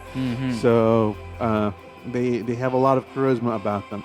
They also, as far as their age goes, they age about the same rate as humans do, which is basically makes them amongst the humanoid ranks. Didn't do that on purpose either. That was my first thought, which is like, okay, I'm going to keep it simple and play a middle-of-the-road character and a human being and, try and, like, min-max and, see what I can do and, And then I heard about these guys and was like, nope, never played an RPG, want magic. So this is fascinating for me because the more I find out about these guys, the more I can tell I already made the right choice. Yeah. Size-wise, they're usually a lot taller and slimmer than humans. So they range from 5 to 6 feet 5 to 6.5-ish feet in height. But their build is a lot slighter. They have longer limbs. They have, as you can see, and they're of slimmer build. So Arnold Schwarzenegger, you will not see as a tabaxi. They just don't make them like that. However, you will see someone who has like a gymnast's figure. Is your typical tabaxi. Cool. So that's what these guys are. These guys have a base walking speed of 30 feet. So that's the average walking speed. Some taller races have a faster movement, wood elves have a faster movement. They have 35 feet. Some have slower movement, like the smaller races, hobbits and I should say halflings and dwarves. They have shorter legs, therefore they move slower. Sound like my people, you're 6'4". Yeah, these guys would roughly average around 6 foot. Thor. 6'4" is not a bad height for these guys. He's 6 foot Thor. Nice. Okay. Yes, 6 foot Thor. They have dark vision, so that means for a range of about 60 feet in pitch blackness. To them is like dim light to anybody else. Do they have dark vision? Yes, I was just going to. That's what I said. So they in pitch blackness they for about 60 feet. They can see in total darkness they basically see as if it was dim light, and in dim light they can see as if it was bright light for a distance of about 60 feet. Beyond that, it's just dark, and it's monochromatic vision at that point. Oh, cool. Oh, so like night vision. Yeah. Cool. It's hard to discern color when there's nothing to contrast the colors. Yeah, that's kind of my. That's a great point. Is that your analysis, or is that something they put in the? Well, it says you can't discern colors in darkness, but my analysis of that is you need light to reveal color. Exactly. No, that's great. No, I was asking because I know that's the kind of stuff that you can come up with, and that's awesome, dude. Yeah. I'm glad you're my DM. So, but yeah, that's how dark vision essentially works for anybody. These guys have another ability called Feline Agility, which is on the screen there. Basically, they can have sudden bursts of speed. So they can just choose to move at twice their normal speed for a round. And the only limitation is they can do it as many times as they want to. However, once they use it, they have to stop and sort of catch their breath before they can do it again. So they have to spend an entire turn not moving of their own volition in order to actually gain the use of this feature again. Cool. So if you want to build a character that leaps from rooftop to rooftop, this is your guy, because you can literally just do this, double your speed, which also doubles your jump distance, and leap from one building to another, and all you have to do is just perch there for a second, gather your feet under you, and do it again. Cool. That's what these guys excel at. So how many of those individual actions do I have to roll for as I'm playing? Like, to say that I was trying to do all that in a turn. Nothing in here that I've discussed so far is something you have to roll for. Sweet. It's all just say, I want to do this, and you do it. That's awesome. So nothing I've discussed so far is something you have to roll for. Cool. If the actual making of the leap, that's what you have to roll for. But if you're just saying that I want to activate my Cat's Grace ability, go right ahead. Dope. Or if you're like, I need to run to get to that thing, so I'm going to use my my feline agility and double my speed for this turn. So instead of moving 30, you move 60 Dope. for your base speed, and which, for reference, by the way, that's about 20 miles an hour. Cool. There's a build for monks that if you build it with a tabaxi and use feel and agility, it is possible to move at essentially 60 miles an hour. That's awesome. And I actually did the math. That is actually legit. 60 Cool. miles an hour. Are these modeled off a particular cat? Because like he looks like a jaguar there, and like Tabaxi. They're modeled, I think, after jaguars, but you could also argue that they're at 60 miles an hour, cheetah. Yeah, at 60 miles an hour, they're cheetah. But again, it's a very specific build. That's when you build it as a monk. Okay, cool. So, but again, if you imagine a jaguar learning how to run really fast, that's essentially a cheetah. Yeah. Is that a cheetah? Oh, it's a fast tiger. Yeah. So again, just because they are given this sort of breakdown of features doesn't necessarily mean you have to adhere to them. If you want to make it, if you're want to play a tabaxi, we'll say that you're more descended from a tiger's stock, go for it. I like it. Or a lion stock, go for it. I like it. This is your fielded race, basically. I like it a lot. All right. So after feline agility, the next ability you have is cat's claws. This gives you two benefits. One, it gives you a climb speed, which is something few other races have. Cool. So basically, because your character has claws, you could literally scale things. Daisies. Yep. So they just pop their claws, dig into the side of a wall, and start climbing. Nice. Their climb speed is 20 feet. This can be increased with certain class features. Mm-hmm. So that's a thing. It also gives you, because you have claws, it gives you natural weapons, which basically says if you want to attack with someone, normally when you attack someone unarmed, it just deals 1 damage plus your strength mod. On a hit, no matter what you do, it's always 1 damage plus your strength mod, and it's always bludgeoning. It's bludgeoning. It's the type of damage. Okay. Here, it's a D4 instead of 1 damage plus your strength modifier, and it can be slashing if you'd like it to be. Cool. If only they had a base unarmed attack of 7. Skyrim reference. Yep. Yeah, I've not played Skyrim either. RPGs are not something I've had a lot of time for. I live vicariously through John, though. Yeah. Funnily enough, it mathematically works out similarly because in Skyrim, if I remember correctly, the base physical attack for any race is 2, but the Khajiit have a +5. Cool. More pleasant. Nice. So yeah. So they get their base attack is a lot higher because of their natural claws. Cool. Same thing here. Cool. So next ability, you have Cat's Talent, which is they're naturally perceptive and they're naturally stealthy. Why? I like to say that they are naturally perceptive because they're cats, so they have ears that are sort of omnidirectional, so they're going to hear things. They're always looking around, so they're going to notice things more quickly, and they're naturally curious, which gives them that sort of perceptive nature about them. That's As awesome. for naturally stealthy, well, have you ever seen a cat walk? They have this smooth, natural glide to them. Yeah.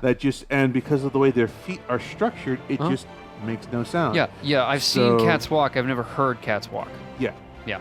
So cat stomping. Yeah. Have you ever heard a cat stomping? No, I don't think anyone has.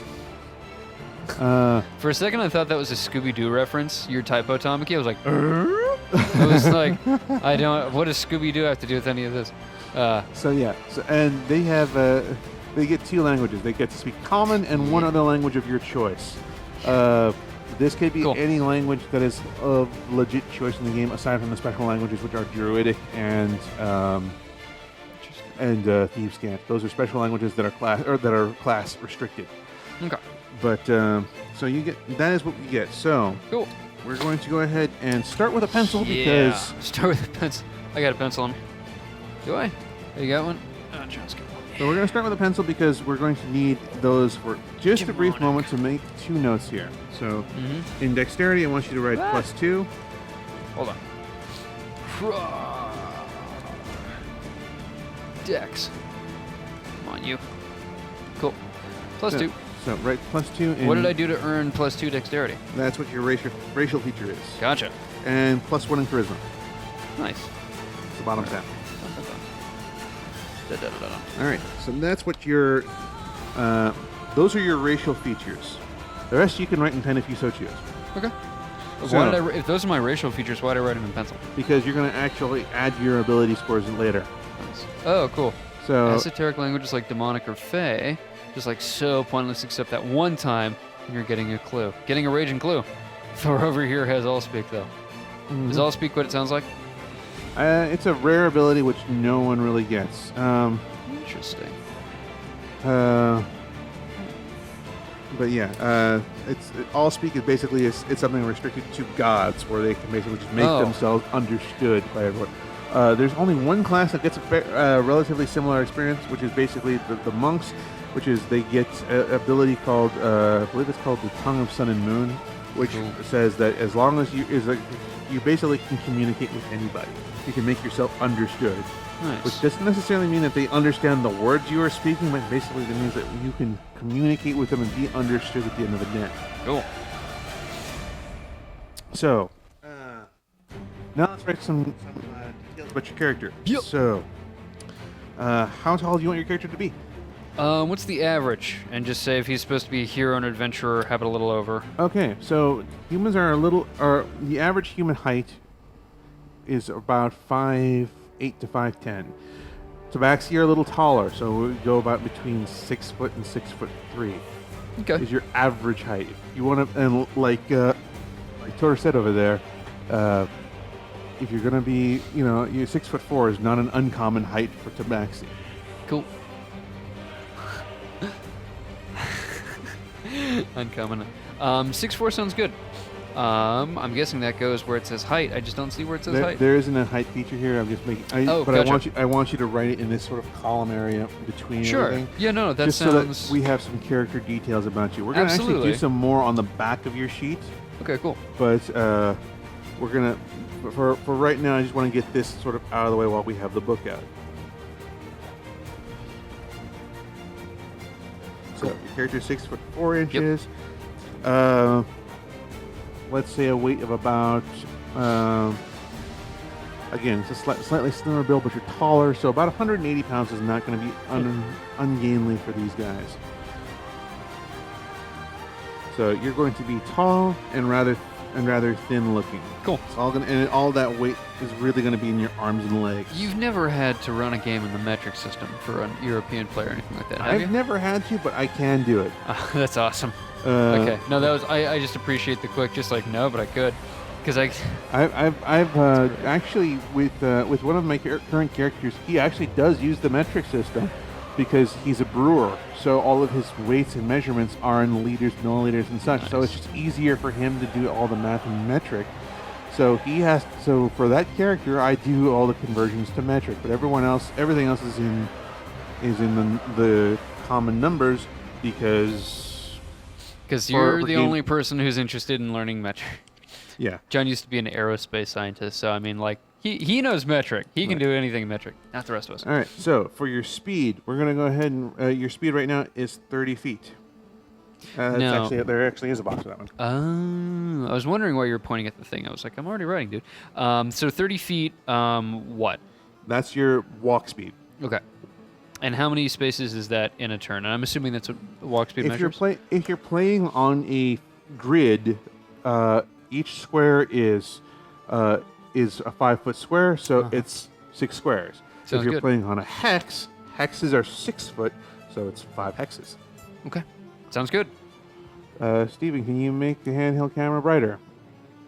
Dun dun dun. I should be able to. I have a friend that's 6'7", and he's only 180 pounds, so that reminds me of one of those. Yes. Why are you not? That's that? Dun dun dun.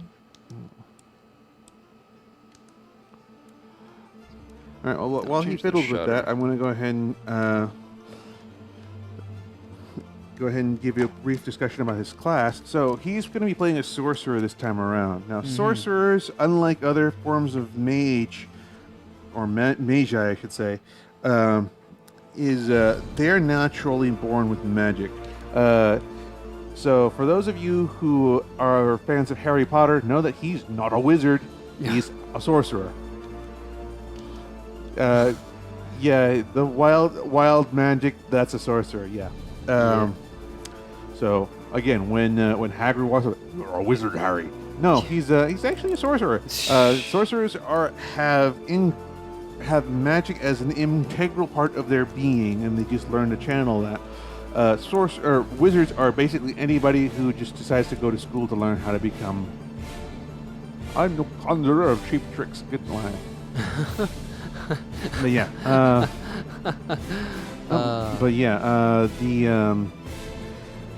A wizard is someone who goes to school to study magic, and that's how they become a wizard.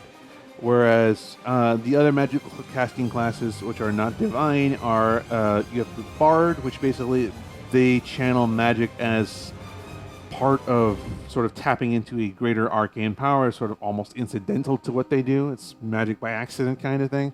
And then you have the warlocks, which basically they make a contract with some kind of greater entity for power. All right. Cool. Thing. All right, Miss Mort, I bow to your greater nature. That is an awesome line. All right, so nice. Going back to your sheet here. All right. Yes, so indeed. Apparently we can't really make this thing overly much brighter, so we'll just not without shutting it off and turning it back on. So we're just going to have to work with this for now. So now in your features section here, go ahead and write down the following. Features and traits? Yep. Cool. So you have dark vision. Yeah.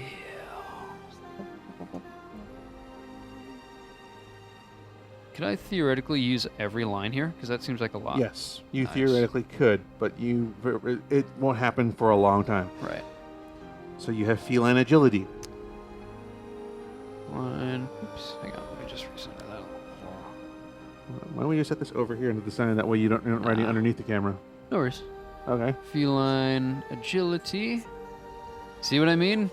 All right. My handwriting's illegible. And then cat's claws is your next feature.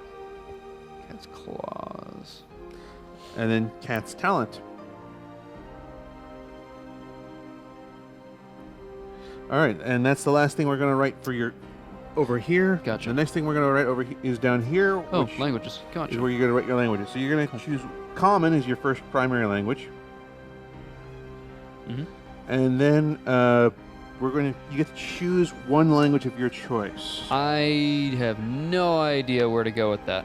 So, there are lots of languages to choose from, and they've quite handily separated them out for us over here in the Player's Handbook, so we know which ones are kind of more commonly used than others. Mm-hmm. If I can remember where in the heck in the book it was. I think I passed it, actually. Yeah, it's before the backgrounds. Oh, that's another thing we're going to have to get to. So we're going to go into that in just a moment as well.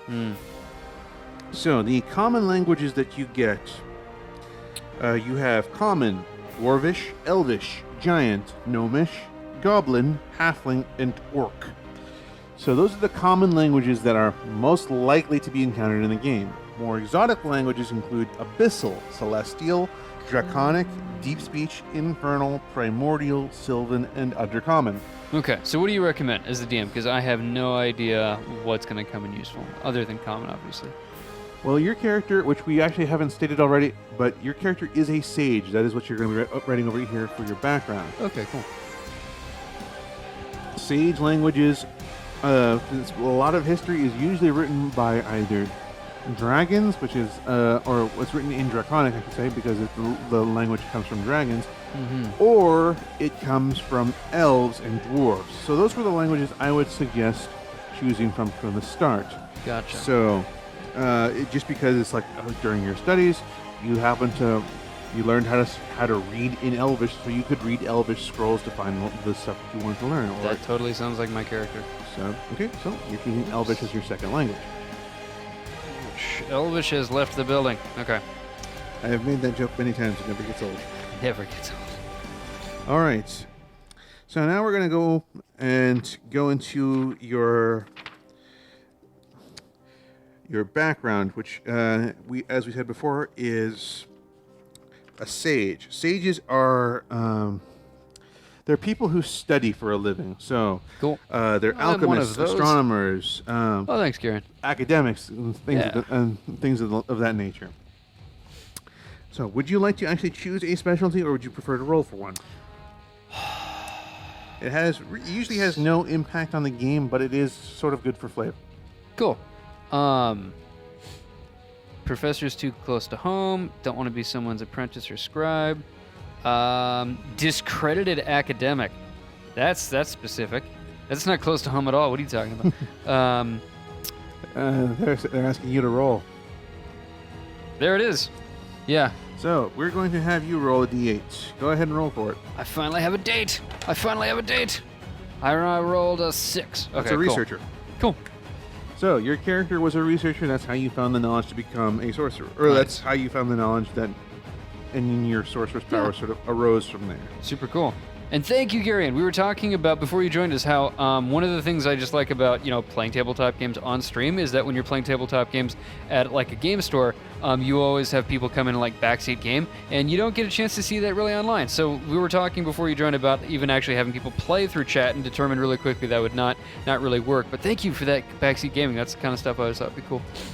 Yeah. So, your character is a researcher. Well, let's go ahead and make a note on that. Write it on the back of the sheet, though. You got it. Just so that we have it noted. Yep. But it'll come into it. So cool. Now you get skill proficiencies in the following two things. So you get Arcana and History. Gotcha. So flip the page over. Oh, that's. So we're gonna go ahead and we're gonna dot in the areas over here. So okay. Next to Arcana, dot that little bubble in. Okay. So that's over here. Where's Arcana? Where? Right there. And History is right underneath it. So Arcana dot those in, and also from your class or from your race, you also get Perception and Stealth. Perception is under Wisdom, and Stealth is under Dexterity. Nice. Yeah, that's definitely. I love stealth characters, or I love being stealthy in games, I should say. And I knew I couldn't go wrong there. You also get 2 languages of your choice, so you get 2 more languages to choose. 2 more? Yes. Super cool. So your character is going to speak 4 languages. Cool.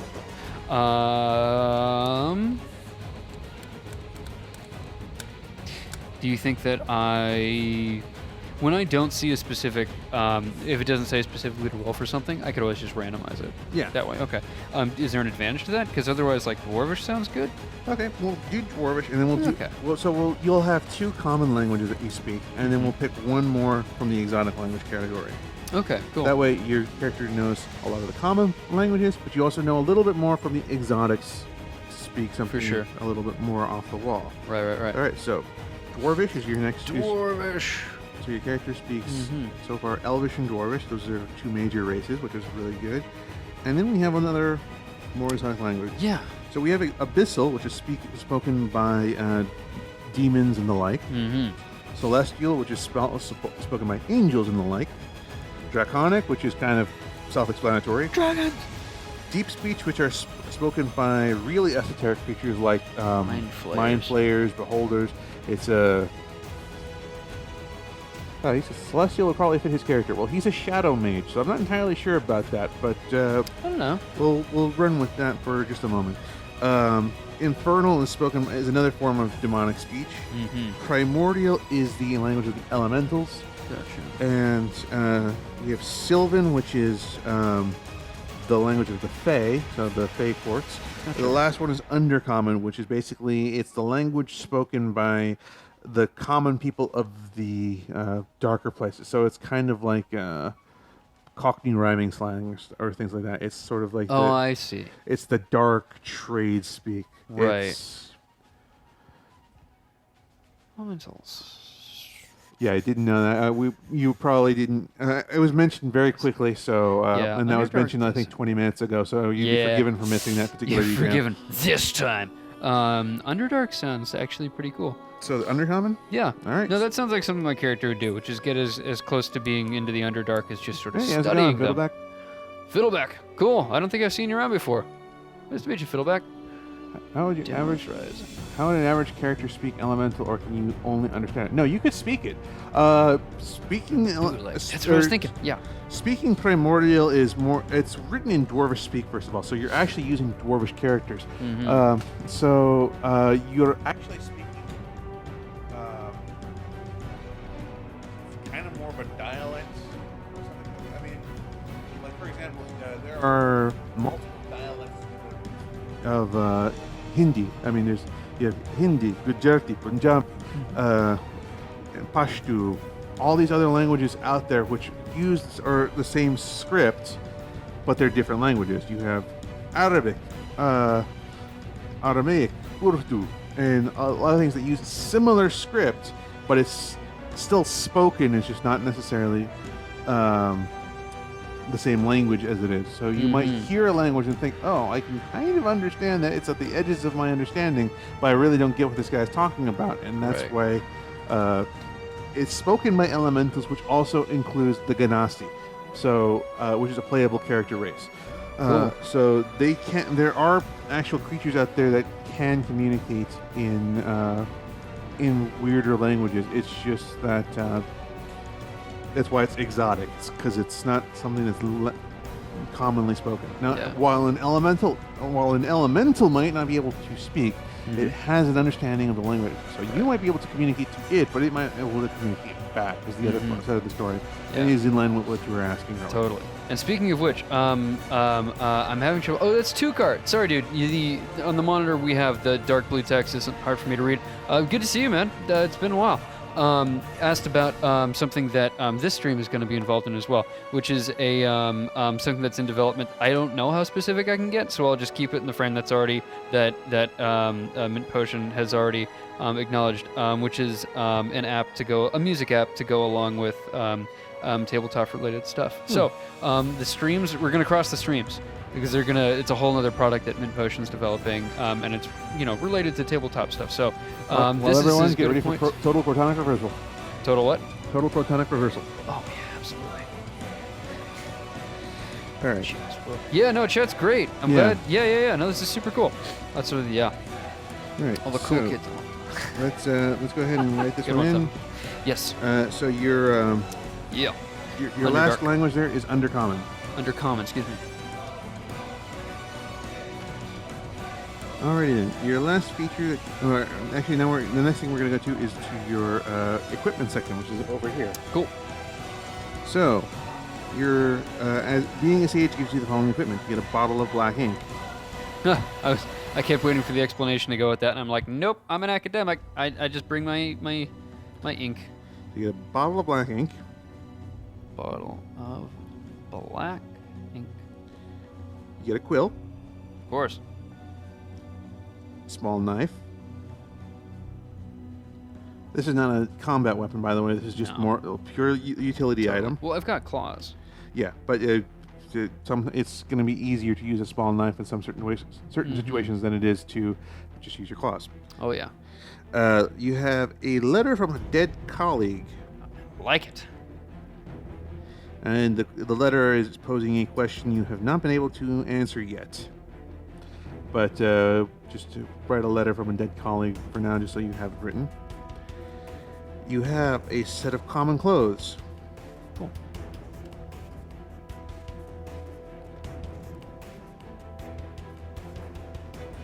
Cool. And you have a belt pouch containing 10 gold pieces. It's the last piece of gear you're going to get from your background. You also have another feature, which is going to go up here. And features and traits? And that feature is Researcher. Cool.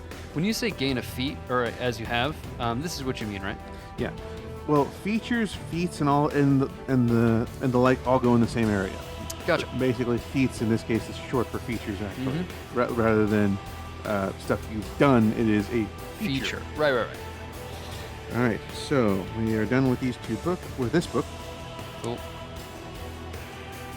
So.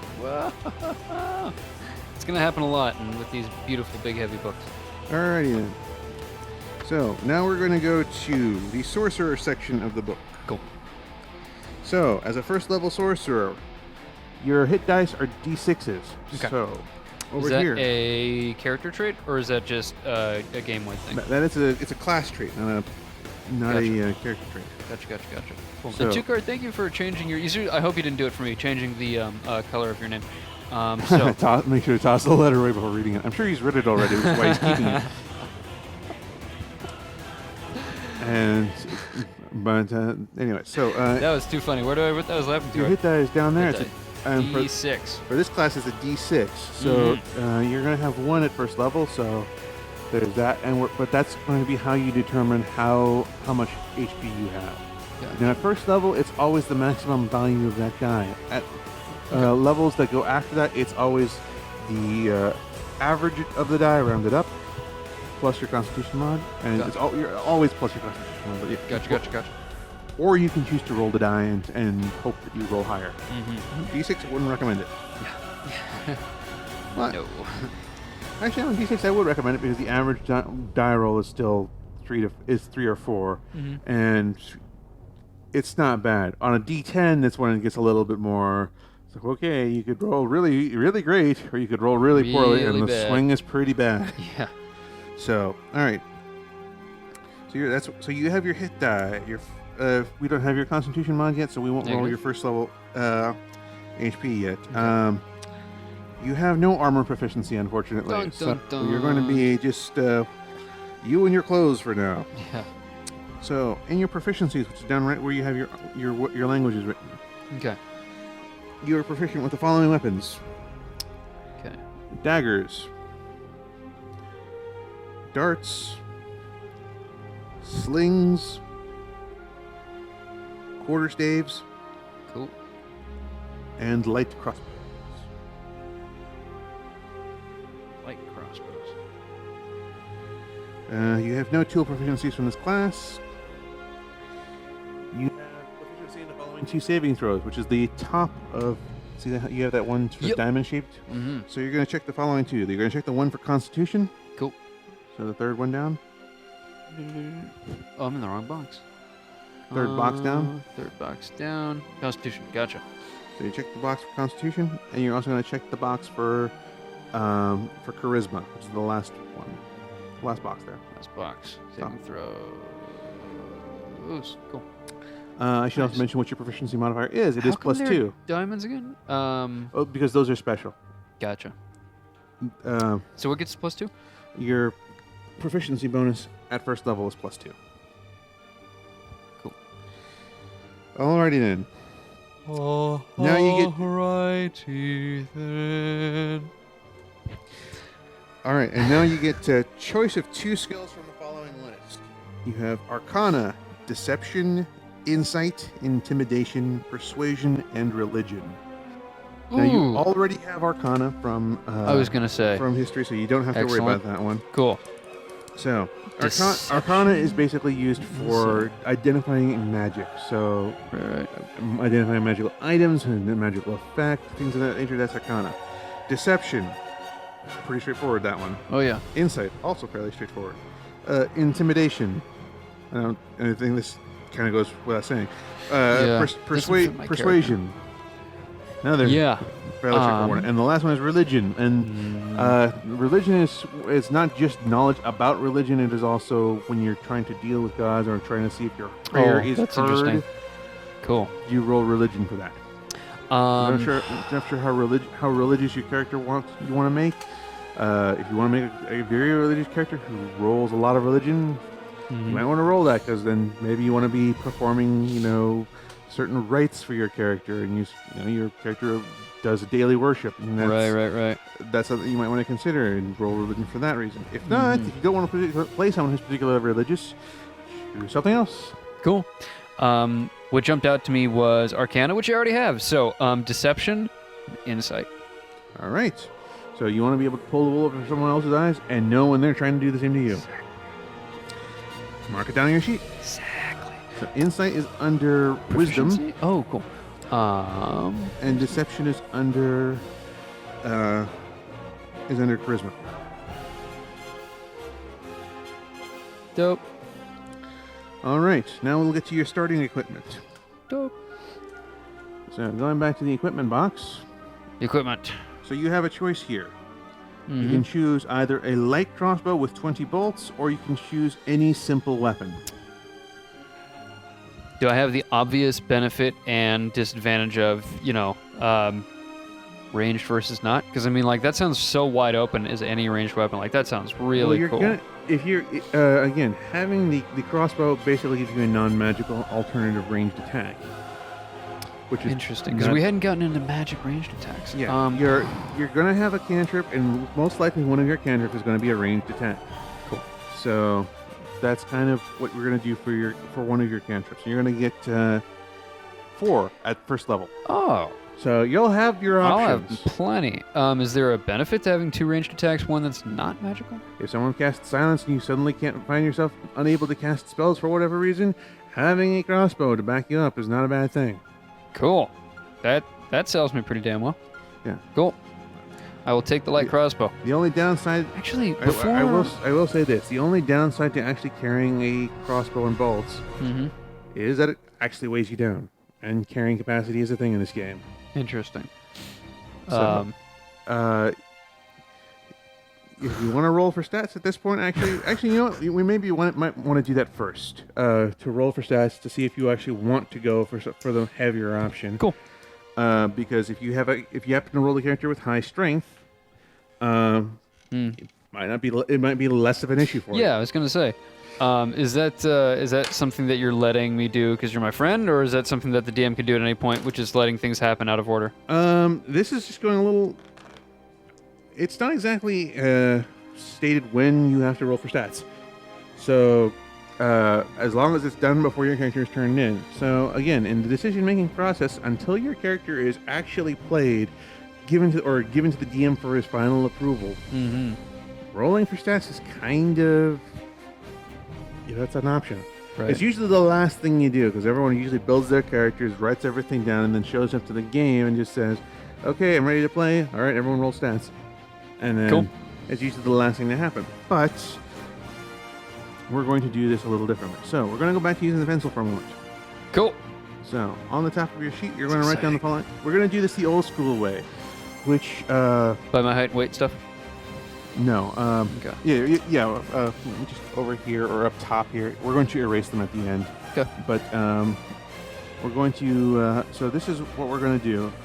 We're going to do this the old school. This is not how I would run a game. Nowadays, I have a better method of running characters now, but we're going to do this the proper old school way. If you don't like your current stats, the method. But I like it. I'll go through all the methods right now just to be quick. The classic method for rolling stats is that you roll 4 dice, 4 d6s, you drop the lowest, and those 3 numbers together equal your statistic. So for this roll, I rolled 11. Cool. That's the first number I would write down for my class. You roll 6 numbers, and then that's... that's it. That's what you roll. Another way of rolling stats is that you would roll. You roll 3d6, but you get what are called exploding dice. So you get the possibility of if you roll 3 of a kind, you keep that number, and then you roll another 3 and add those again. So if I were to roll 3 dice. Roll 3 6. Oh, I didn't, but let's say I rolled 3 6s. That's an 18. Then I would have to keep that 18 and roll another roll on top to add on top of that. Or if I rolled 3 2s, that's 6 plus, and then I roll another number, and it would be whatever that roll is. So let's say I rolled 3 2s for a second, and then my second roll turned out to be this. So my roll is 13 here plus 6. That gives me a total roll of 19. Interesting. That's another way of going it. The method I prefer to use is the following. It's 2d6 plus 6. So you're guaranteed your minimum stat is going to be an 8, but your maximum stat is an 18. Right. Which is still the maximum roll on 3d6. However, this guarantees that you won't get any horrible stats. Their lowest possible stat will be an 8, which is not grand. Gotcha. But in this roll, where I rolled a 9 plus 6, that means my stat there is 15. That is how I choose to run most of my games nowadays, because It makes the characters more powerful, it means I can throw stronger spreads at them and not have to worry about them, and it means that they're less likely to get hosed by the point buy system and other things. Right. Point buy is another system which you can use to run games, which is basically you are given a certain number of points, which you'll use to buy a certain level of ability score. It is fair, but it's also kind of boring, which is why I like rolling for stats. Cool. I know one DM who makes people roll their stats in order, so you're actually discovering your character. It's the first thing you do. So you say, okay, well, what race am I? You're this kind of race. Okay, well, what kind of character am I? Yeah. Well, first stat you roll. Well, you have a high strength. Next time, not so great dexterity. Next roll, a decent constitution. No, it's not that. Gotcha. Because that's really interesting. That's very narrative. I like it a lot. So that's another way of going about rolling stats. But today we're going to do the classic method, which is 46, cool. Drop the lowest, and you get to assign them at the end. So here are your dice, sir. Sounds good. So cool. dropping Drop that the one. Lowest. So you 10. have 10. So that's average. Cool. Write that down on the top of your sheet. Oh yeah. Okay. Just the number 10? 10. All right, roll them again. Cool. Okay, that's 14. That's a good number. Oh. Next roll. That's 13. Yep. Okay, so already that's kind of good because you have a 14 that you can drop in the next one. You can 16, 13. There is no one who can 14 there. It's a pretty good start. But let's see if we can be better. So roll again. Oh yeah. Where'd you find these grungy dice, by the way? Nice. Another 13. Good.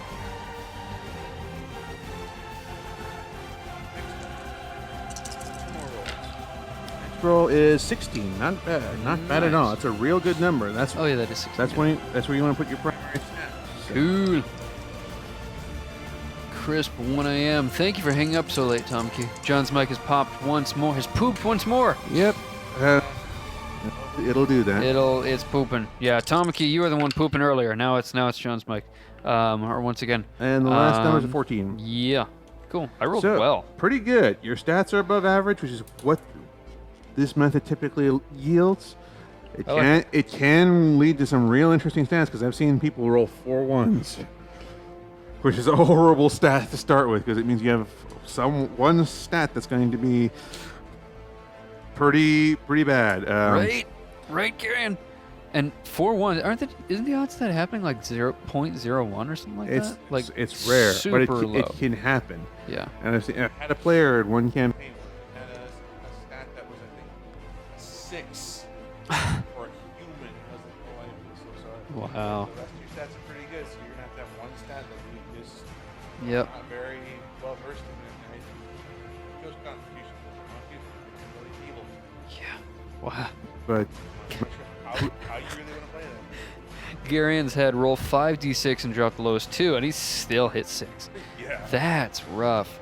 I've seen that. That can happen. The dice gods are cruel mistresses. I think we've talked about it in the show, but it bears repeating, which is that there was one of the regulars at the game store that John and I go to who would melt his old dice. Mm-hmm. That when they roll bad, he puts them in the microwave, and he shows them to the rest of his dice. Just said, you see what'll happen? See what'll happen when you don't start rolling well for me? All right, so now we have the opportunity to assign your ability scores. Yes. Okay, so I'm assigning these to 1, 2, 3, 4, 5, 6. Yeah, you have 6 numbers there. Sounds good. So you have a 16 there. Yeah. Which means your highest stat is 16, and that's what you want to put in your primary ability, which is charisma. Is that a class-based? I'm sorry, in this case, it's your class feature is your class is based on charisma. So that's what you use for your spells. And in this case, I would highly recommend putting that into charisma. You could also, alternatively, put that into dexterity. That would give you an 18 for your score. That's pretty darn good. Which would mean that your character might not be the best at casting their spells, but you're going to be quick. That's pretty tempting. And, however, I would again recommend putting that 16 in charisma, because it would give you a 17 charisma, and that means that you're level 4, you just have to put 1 point into that to get it to 18, which would mean it would not be bad. Mm-hmm. It would still have a really good strong stat. Yeah. And it would also allow you to put a 14 in dexterity, which would also give you a 16 there, and that would give you a good quick character, which would not really be adversely effective by putting the 16 someplace else. That sounds good. And thank you, Demos Rising, excuse me, for actually doing the math. It's 0.07. Yeah. Throw force. That's nuts. Yeah. So I really like the idea of yeah, science. Yep. yeah. Really, really like the idea. Oh crap. I need a better cradle. Of what you were just saying, John. Of putting the that's not gonna work at all. There we go. The 18 in, I'm sorry, the 16 in charisma, and that way I only have to put 1 to it, being the basis for my class and everything, you know.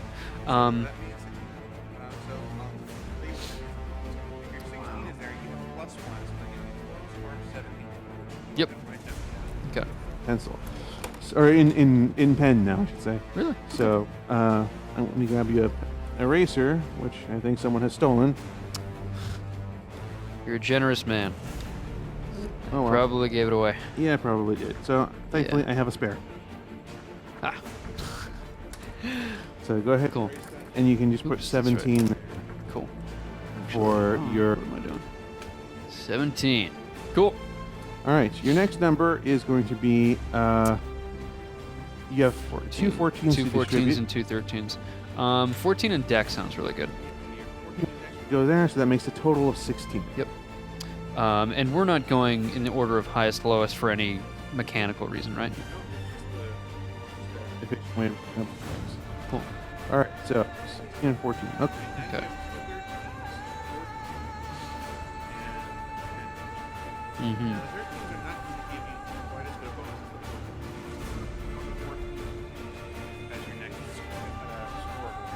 Mm-hmm.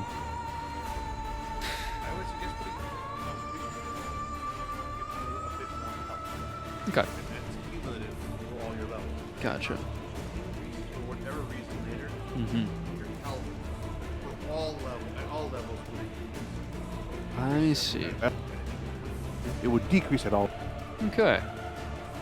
So 14 gives you, and also because you have a saving throw there. Mm-hmm. Proficiency in the saving throw. That means that if something's poison, Mm-hmm. difficult Mm-hmm. is a lot better. Cool. Definitely. So now you have 2 13s and a 10. Now, Damn. John, your mic is still messed up. sing up. Yeah. We'll have this sorted out by next stream. We're Yeah, almost done definitely. with today's stream. So, Yeah, thank you, though, for the constant updates. That's really important. yeah, I'm terribly sorry about that. Yeah. I should have changed it out at the beginning of the stream. We thought we had sorted it out, and then it started popping again, and Yeah. then we thought we had sorted it out, and then it started popping. Yeah, popping and locking. Locking and popping. Pops more than my Super jaw spotty. does, unfortunately, but still. Moving right along. Popping John joke. Very nice. 13 and 13. So we have 2 13s. Now, your character is a very mental character, and also you have, Mental. Ah. well, mental as in, I should say cerebral character. Crazy cat. Okay. So you might want to put those 2 13s in your mental stats, which are intelligence and wisdom. However, that's not necessarily. There's no real benefit to it other than wisdom gives you better perception and better insight, Mm-hmm. which you have trained. Oh, yeah. So when you get your next ability score increase, you can put that 1 point in charisma to get the 18, and put the other point in wisdom to get better insight Be wiser, and yeah. perception. And intelligence is where I have my arcana and my history. Okay, I really Correct. like that. I want to put my 13s. I want to do exactly that. That totally sounds, from what I know about this game and my characters so far, to be really true to my character. All right, so that leaves Part 10. of the biz. Yes, they are. Thank you, though, for being so understanding, Tomki. And that leaves my 10 for strength. Yeah. Yeah, so that you sounds have, like my character. So you have an average strength. Your character is not a very physical person, but you're very smart and very quick. Cool. When you say average, do you mean for my class or do you mean for the game? Like, for the game. Okay, so 10 is the round number. Yeah, 10 is the human average. So basically, your average run-of-the-mill NPC character is going to have 10s down the line. 10 gives you a +0 to your ability scores, which is what we're going to get to next. So your modifier to your abilities is a 0 for a 10 or 11. However, if you go below a 10, it becomes a minus. So at a 9 or an 8, it's -1. At a 10 or at a 6, it's a -2, and so on. So the way you determine that is the way you determine your ability score modifier. It's your ability score -10 divided by 2 round down. Say that again. It's your ability score -2. -10 -10. divided by 2, and it's rounded down. Gotcha. So let's go ahead and fill those numbers in over here. Cool. So starting from the top, because hold on, let's get this straight. Because Demos Rising asked a great question. Thought the actual attribute went to the small box and the modifier went to the big one. Either or. Okay. So mathematically, it makes the same difference. I mean, it doesn't make the same difference. It's just a notation. Oh, I see what you're saying. Gotcha. To notate it is your choice. I always did the actual score in the box, and and your modifier goes in the small box. That's how I've always done it. How you choose to do it is your choice. Sounds good. I make no judgments. So if you want to put the yeah. As long as you're actually notating everything down properly, that's kind of all that really matters in the end. All right, so for your strength, because it's 10 exactly, your modifier is going to be 0. So in the little box there, it's 0. For your dexterity, which is a 16. It's going to be +3. Cool. Thank you for doing the math, by the way. Constitution is a +2. Since you have Constitution 14 Yep. +2. Yep. And what that means, by the way, is that at every level you get an additional 2 HP. Nice. Because you get additional HP to your Constitution modifier. Okay. That's important. And for someone who has D6, it's a really low number. Most classes have a D8. Interesting. It's a little bit weaker. So you can use it. You can boost up with no other classes do. Right. That's the trade-off that you're paying here for. Gotcha. So the next one down, it's 13. That's a +1. Cool. Which means that's also a +1. Yep. And then 17 is a +3. Cool. So. Cool. We will fill in all those numbers on the side there at the very end, just because we don't know training and anything else. So, now that we know you have an average strength, we know that your carrying capacity is about 150 pounds. So, if you carry a light crossbow and 20 bolts, that comes out to about 15 pounds, if I remember correctly. Okay. In addition to everything else that you'll be carrying. Right. That's a surprising percentage for my first piece of equipment. So let's double check that. Yeah. So going to the armory here. For just the bolts, it's about 1.5 pounds for a stack of 20 bolts. The case that they go in is also a pound, so that's 2.5 pounds. And then a light crossbow, which is, yes, that is in fact a light crossbow, it's 5 pounds. So a total weight of 7.5 pounds. Awesome. Okay. I was mistaking the weapon, but so it's a total weight of 7.5 pounds. Okay. Or you could choose another weapon, which could be a lot less. If you chose to use a spear, for example, that's a total weight of 3 pounds. A club, wield weight 2 pounds. Dagger, 1 pound. Gotcha. A great club, and yes, you can actually Grace wield a club. No, great club. Oh, great club. I was like, what's a grace club? So a great club, a giant F-off piece of wood or steel, basically the things that Oni run around wielding. That's funny. As a sorcerer, yes, you can pick one up. That's actually kind of funny. But that's awesome. Actually, you know what? I take that back. You're not training that. Oh. Your choices are daggers, darts, slings, quarterstaves, or light crossbows. So you can choose a quarterstaff, which is 4 pounds. It's a versatile weapon, which also can be used as a focus for your spells, by the way. Cool. I think that sounds like something... You'll get the option to pick up a different focus if you'd like as well. But as a versatile weapon, it means that you can either choose to wield it in one hand and do a d6, so you just kind of got it in one hand and you're just swinging it. Or you could double up, put it in 2 hands, and swing it for a d8 instead of a d6.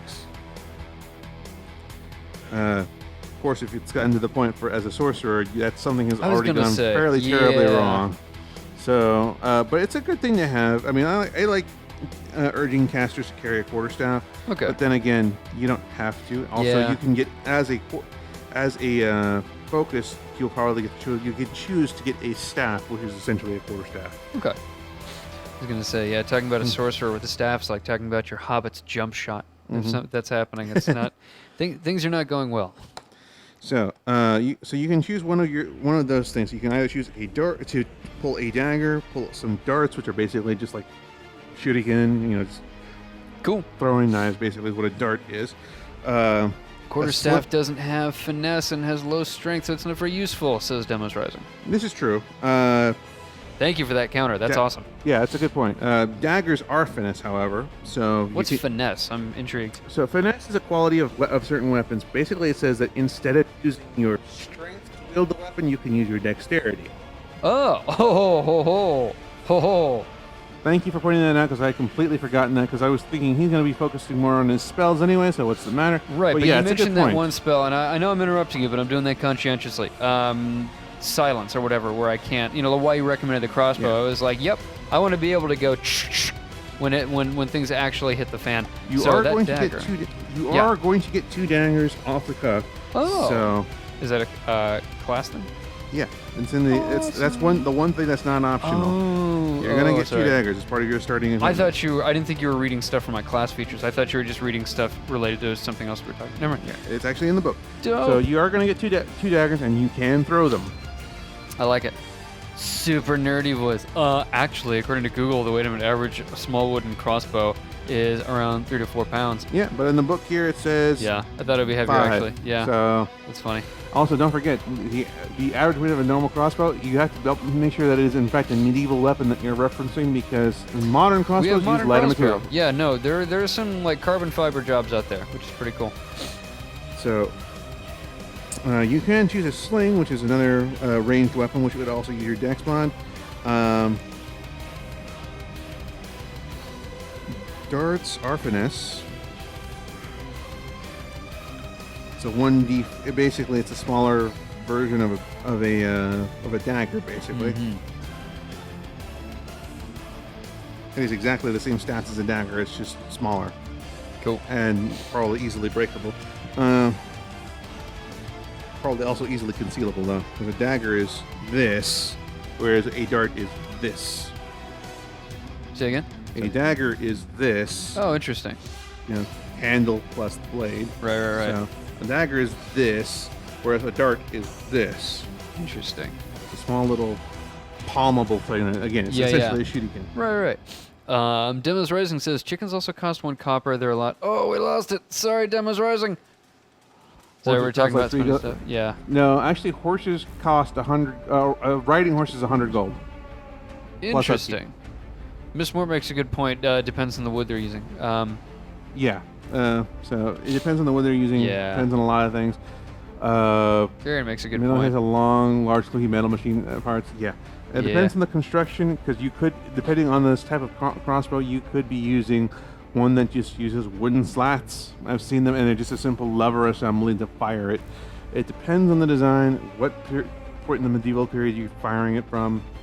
I don't go into it. I'm just going by what's in the book, just because it really cuts down on the confusion. I just say, okay, it weighs this much, and you guys can go ahead and come up with the details of how it looks by yourself, just as long as it conforms to the weight. Cool. So, again, you have the option of the crossbow, or you can choose one of the simple weapons with which you are proficient. Actually, it just says any simple weapon, so you can even pick one you're not proficient with. Interesting. That doesn't sound like a good idea, but isn't. Nonetheless, I like the flexibility. But you could do it. I like the design, I like the flexibility, but I'm not going to do that. I've got the crossbow. I like the idea of having a dagger. Now, You're gonna get 2. no. So- I'm thinking out loud. I'm just working through it. I have 2. Does that mean like are they really encouraging you to throw them? Because I mean like I'm just wondering what's the significance of me having 2? Like are they breakable? Am I supposed to throw them? I mean, you know, what am I being led to by being given 2 off the cuff? Basically, they're just your standard weapons. You basically have them. If you throw one, you have one for backup, or you can dual wield them depending on how you feel about it. I had not thought of that. That's awesome. You can, if you have 2 weapons that you can wield in both hands, you can dual wield them. Cool. You don't get the bonus. You don't get the bonus to damage on the second one, but as long as you, they're light weapons. You can wield them in both hands. Mm-hmm.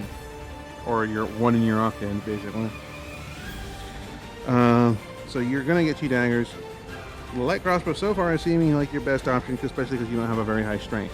Yeah. And how many weapons do I get to choose from? It's still just one between the 2 categories. We're just at the first option. You're also going to get the option of what kind of focus you take, which would be again your arcane focus. You can choose to take a staff as your thing, which counts as a quarterstaff.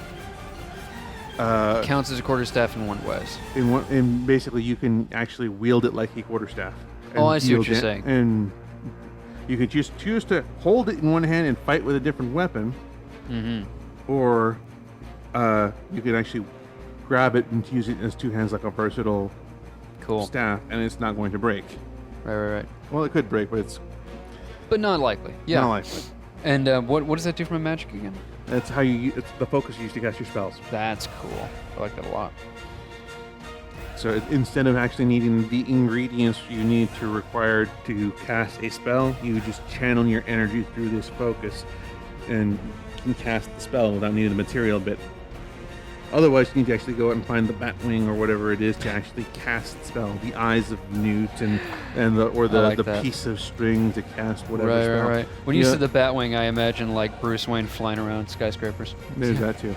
Yeah. So you're going to get. So you get a choice between the light weapon or the light crossbow. I think at this point, I'm going to just recommend picking up the crossbow. Yeah. It's 1, 2, 3. Oh, I thought you were saying you're leaving. I was like, oh man, I'm sorry, but bye, Tamaki. Tamaki's in Florida. Yeah, and it's Florida Stan. time. We're wrapping this up quickly. Unfortunately. Yeah. Let's go ahead and just get through this quickly. So, did you want the crossbow, or do you want to grab maybe another dagger? Do you really think I need a 3rd dagger? Because right now it seems like a slam dunk between the 2. I'd say the crossbow. Okay, so write down crossbow, light crossbow, and 20 bolts. And how many other options do we have to go through? 2. Okay. So we're gonna go ahead and run through this one real quick, guys. And, Well, we've already, unless there's more mechanics that you need to explain. You know, I've heard everything else you've said. Yeah. So you're gonna get either a component pouch or an arcane focus. Let's go with the arcane focus just because that's more fun. What was the other one? Arcane focus, and what was the first one? A component pouch. Basically, it's a little pouch for you to put all the bits in. So if you actually want to run around and go and collect all the little bits to cast your spells from, you buy a component pouch, and that's where you put all of the little things. So you get a piece of string, and then basically it's all in there, so you just hold it up and cast. Cool. Oh, it's like a cache. Yeah. I see. It's just a little dice bag where you put all your stuff in there. That's cool. But you actually have to go out and buy the bits to go and actually cast your spells. Oh, so it's literally just the bag. Yeah. Okay, and what's the one that you picked? I was suggesting an arcane focus. These are a lot more expensive, but they're They actually gave me the focus for the they arcane ability. actually give you from the outside. So you can actually choose like a crystal, like a little piece of amethyst or something like that. You can choose an orb, which is either a piece of metal or a rounded piece of crystal, or a wooden orb you can even take. But so just basically, it's a sphere that you use to cast spells with. You can choose a rod, which is basically a club, like a billy club or a nightstick. Nice. And that one but it's carved in such a way that you can use to cast spells. You can use a staff, again, like a quarterstaff, except again properly carved so that you can channel their spells through. Cool. And the last thing you can choose is a wand. So yes, you can actually pull a wand out, and then it can be just something that looks like a twig, or it can be a proper like little, Harry Potter wand. Yeah. So you can use. They're calling us virgins. Sorry, that took me by surprise. I like the stuff that gives me arcane focus. Most definitely. Yeah, those are your arcane focus options. Right. No, I'm still. Yeah, it felt kind of heavy-handed between the two. So I mean, when you first mentioned between, that cache of component bits and stuff like that. So I just want to make sure we're on the same page that I definitely agree with you. Okay. I realize that you're the DM, but at the same time, I don't know if that means you get to pick stuff for my character like that. So I just wanted to make sure. No, not always. I can enforce stuff, but I choose not to. Gotcha. In that case, yes, I definitely want to skip the bag for the arcane focus stuff. The wand doesn't sound very fun to play. The staff sounds good, to be honest. Okay, so you have a staff, which is your arcane focus, and it weighs 4 pounds. Okay. Actually, really quickly, what were the other ones again? There's the wand, the staff. You have a crystal, an orb, a rod, staff, or wand. Gotcha. Is the staff going to be a waste, do you think? No, not really. I mean, again, it's useful for lots of things, because, again, it's a staff. You can poke stuff with it. Yeah. You can. I was just thinking. You can use it as a quarterstaff if you come down to it. Okay, because really, what I was gonna get. I mean, you already said it. Because there's no point in trying to turn it into a melee weapon, because as Tabaxi sorcerer, that means I'm in trouble. Yeah. But if it's something bad has already happened. Yeah, but if it's just a multi-purpose tool, which it is, right? The only downside is that while wielding that staff, you can't exactly use a crossbow, because it's a two-handed thing. Okay. Or it's even with a one-handed. The crossbow is two-handed. Oh, gotcha. So I don't know what I do with the staff while shooting the crossbow, and then just shake it over my head. Because you can't reload the crossbow or load the crossbow without two hands. But you can actually, if you use a crystal, you can try and pocket the thing, shoot the crossbow, and then pull it out when you need to cast a spell. That's super cool. Or that sounds way more effective, actually.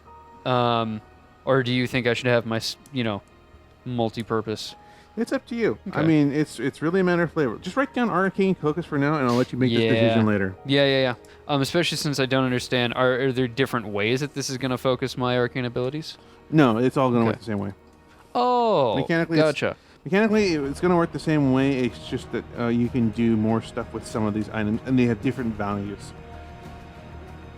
Gotcha. Next, you got a choice between a Dungeoneer's pack or an Explorer's pack. I say the Explorer's pack because it gives you... What's a Dungeoneer's pack? The Dungeoneer's pack is a pack that you use for exploring dungeons. Okay, that's exactly what I thought. It's basically the difference between the two packs is what you get in them. However, especially for a first-time adventure, I recommend the Explorer's pack because it contains a bedroll and mess kit. Gotcha. Because you have no idea how much those are going to come in handy. Right. I mean, otherwise you have to find it in. Otherwise, it's like sleep on the ground. Gotcha. Having a bedroll is a really good thing. Having to not have to buy one and find one is really handy. Yeah. The Dungeoneer's packs are good. They sound specific. Really quickly, though, I do just want to say, chat, you are awesome always, but especially tonight. This is awesome. I think this is the best room you've ever had. So, so your Explorer's pack, I'll tell you what's in it later. It's not important, but just write down Explorer's pack. Got it. And then last thing you get 2 daggers. Dope. So, now we go on to the next page. 2 daggers. Cool. So, very quickly, we're going to go through the next page. We're going to go through... Oh, I thought you meant the next page of those options. Cool. We're on the next page, the character sheets. So, you get a choice of... You get a choice of 4 cantrips as a sorcerer. Mm-hmm. We have actually an expanded spell list, so I'm going to flip to that as well. I'm going to skip some of them because I don't want to bombard you with options right now. It's also really late. Gotcha. But I want to pick up... You okay to finish? Because I don't mind... I'd like to finish this character just because Because we started it. We started it. I like to finish it and just get it. I hear you. I just want to make sure that you're not giving more time than you can afford. I'm going to want some tea after this, but that's about it from speaking so darn much. All right. Cantrips. So here in the Sorcerer cantrips, the new ones from Xanthar's guide, you see some really cool ones. You have Control of Flames, which is pretty much what it says in the tin. Pyromancy. It's if there's a flame, you can actually make it get bigger. I like or it. Smaller, make it dimmer or brighter. Mm-hmm. You can actually make it form shapes. They're not very detailed shapes, but you can make it form shapes. I like or that you a can put it lot. out. That's a really fun one. Yeah. It does not do damage. It's not an attack spell. It is simply something for flavor. I like that a lot. Create bonfire actually does create a fire and basically creates it creates a momentary gust or burst of flame that if someone you can could walk use to into start a fire. Well, Yeah. you can use it to start a fire. Yes. That's awesome. But So I'm really well set for camping. I've got my bedroll and I can start a fire. yeah. You also have a tinderbox in your Oh, kit, in the Explorer's Guide. Okay, so cool. you're set for that. Frostbite's a good one. That's a good attack spell. It's basically let me read the spell to you. He's cool. Take care, Sfazzacito. He's heading out. It's nice to meet you, by the way. We got real involved in what we were doing, but I'd never seen you before, so it's nice to meet you. I'll see you around again. Thanks. So this is a spell basically that doesn't require an attack roll. Okay.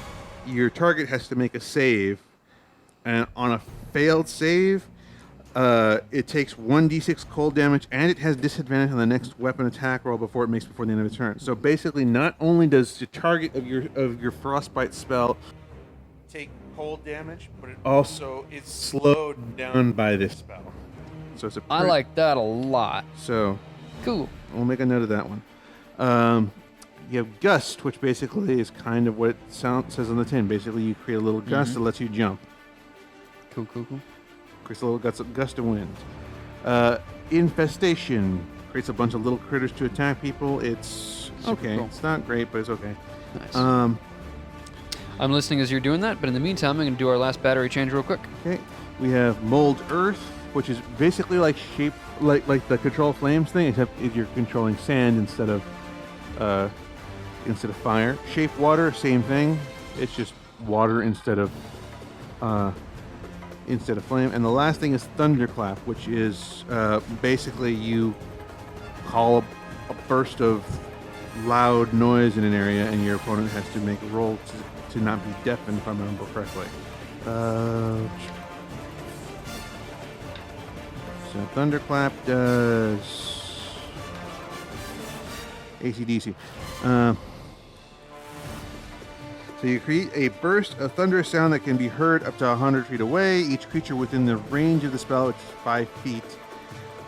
Okay, so it's immediately around you, basically, is what it is. Each creature within the range other than you has to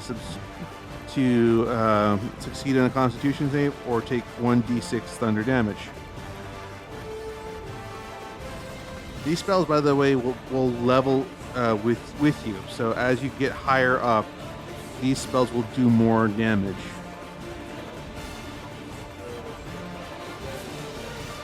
That's just what it sounds like. Like, for example, for Frostbite, at 5th level it goes up by 1d6, so it does 2d6 damage. At 11th level it goes to 3d6. At 17th it goes to 4d6. So as you get more powerful and are able to more freely channel magic through these basic spells, you can do more potent magic.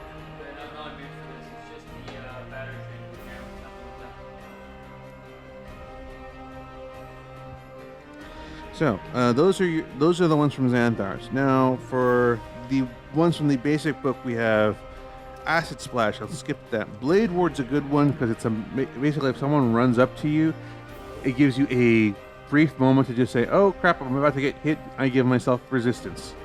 Cool. So the damage won't hurt you as bad if you get hit. You have a fairly high dexterity, so the chances of you getting hit are actually a little bit less than they could be. Okay. Because your armor is going to be 13, Right. and if you cast mage armor, it's going to be 16. So it's actually not bad for being a mage. It's good. It was a good thing you actually had a high dexterity. Let's see, Dancing Lights. I just do it on purpose. Oops. Sorry about that. Dancing Lights is a fun little spell, but I don't think it's going to be useful for you. Firebolt, pretty straightforward. You Sounds good to me. You hold a ball of fire. Light which is another spell. Basically, you just touch something and it starts to glow. Cool. You don't need it because you have dark vision, but you can use it for other players who don't have it. Right. Mage Hand. Mage Hand is an ability which basically lets you pick stuff up at a distance. Basically, you conjure a magical hand which will reach up and pull things up, manipulate them. Yeah. It's not exactly telekinesis, but it's also not exactly... well, I mean, it's another way of basically grabbing stuff. It's handy to have. No pun intended. Mending. That's for repairing items. I don't know if you want that. Message. It's a good way of sort of sending a quick little... This is where I am. This is what you need to know, kind of thing. Right. Minor illusion creates a minor little visual. Yeah, creates a minor little visual effect that doesn't move. It doesn't really do anything. It's just there. So it's good for creating distractions. Poison spray. Let's skip that because it's boring. Is it what it sounds like? Pretty much, but it's not nearly as effective as a lot of other things. Gotcha.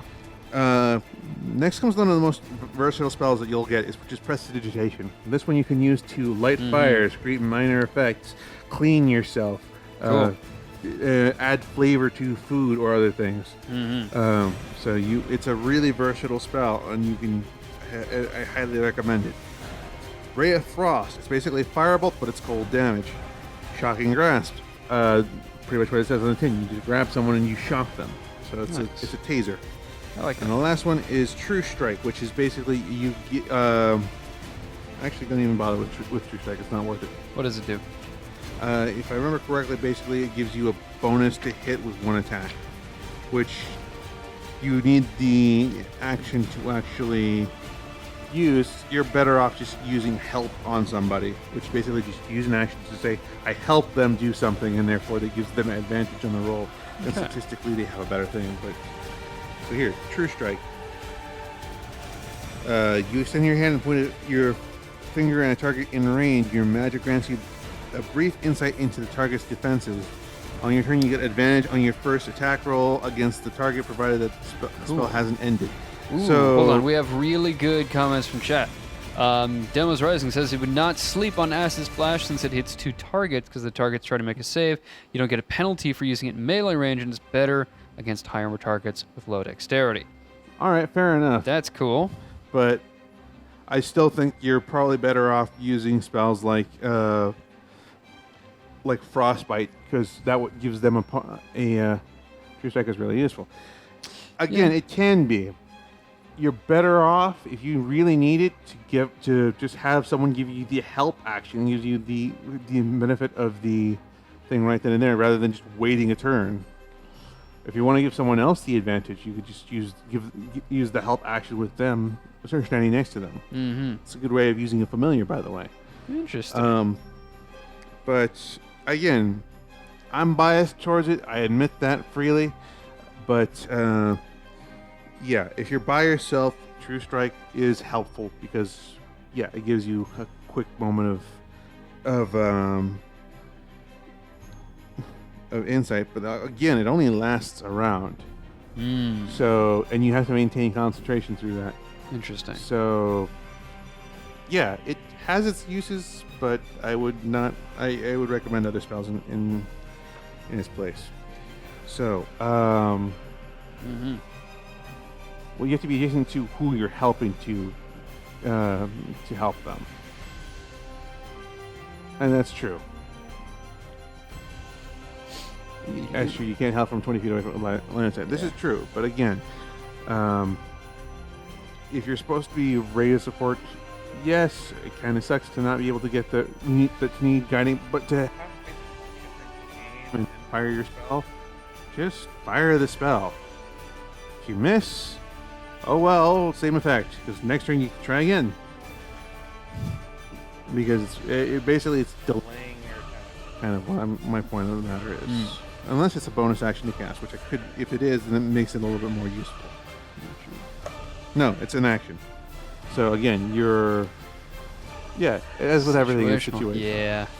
I would, if it's a one shot and you have to make it count, having it is better than not having it. But the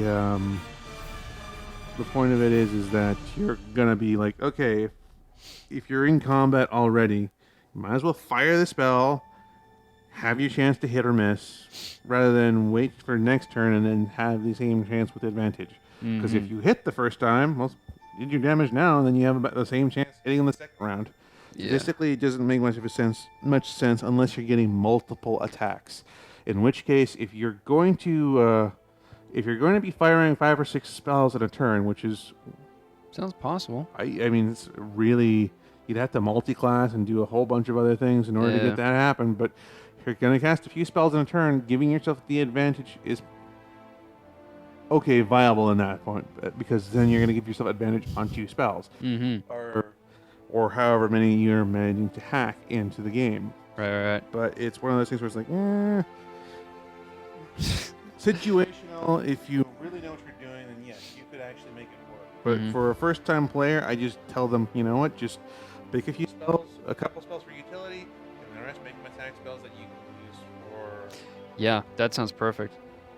Oh, and Tamaki is doing the average Floridian thing and talking about connecting everything back to going gator hunting and saying he wants to do that with a bow and a sword, which is, another just typically Floridian thing to do. And just go out with a bow and a sword, yeah. Okay, so... so yes, I really like what you were saying, John. 2 attack spells and 2 utility spells. Okay, so did you have any particular ones in mind? I know I sent a lot at you. Yeah, I like the frozen abilities because it leaves the attacker moving slowly or frozen. Okay. So that's frostbite. That's the name of that spell. Cool. So go ahead and write that one down in your. Sounds good. Is that a typical ice thing? No, ice damage doesn't always do that. It just deals cold damage. Okay, in that case, I definitely want frostbite. If that's what frostbite brings, the special thing, Yeah, the special thing about it is it might not deal nearly as much damage as other cantrips might eventually do, but it slow down effect. Definitely. Okay. Frostbite. Which is cool. While you're writing, Floridian. Take nest.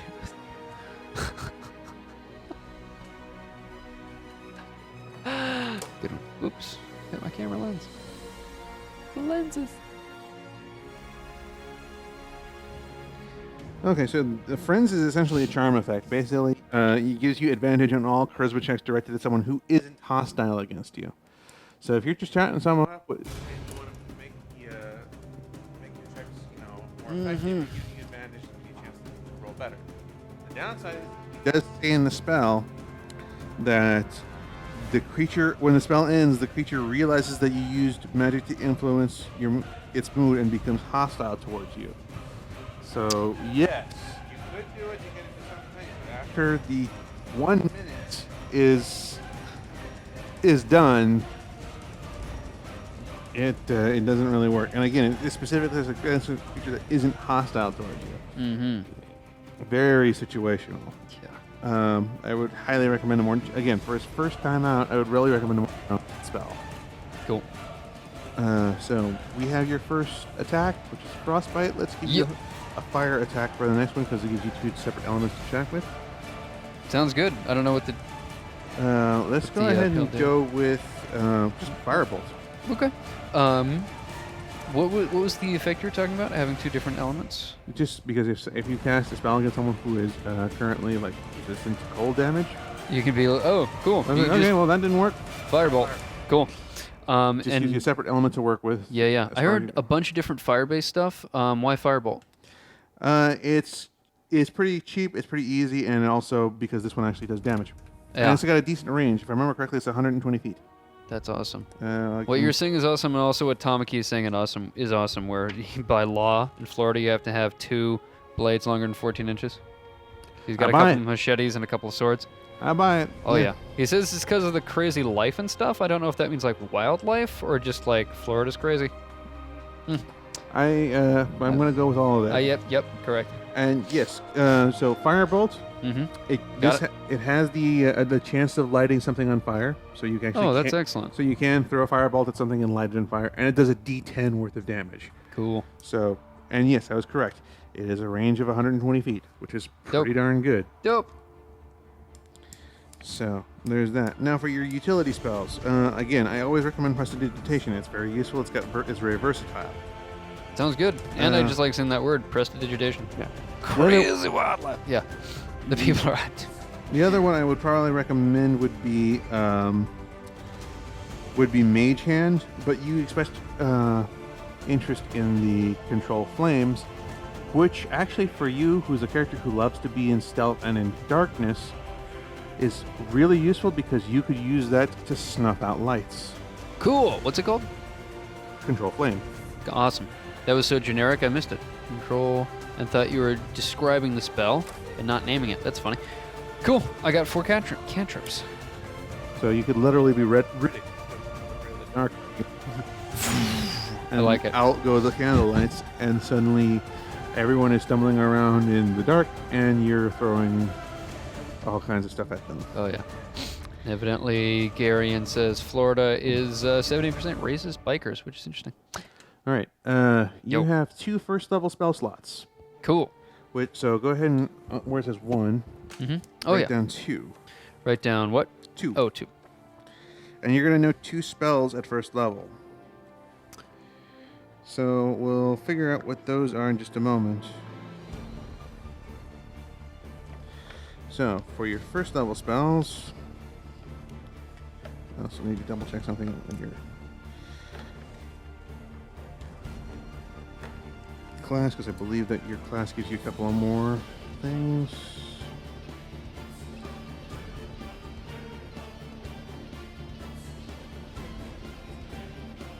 Okay, not at first level, okay.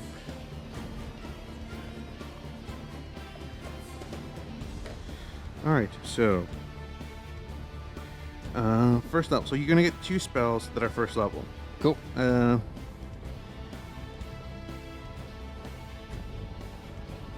really like the new ones from Xanathar's, but let's review some of your first level spells elsewhere as well.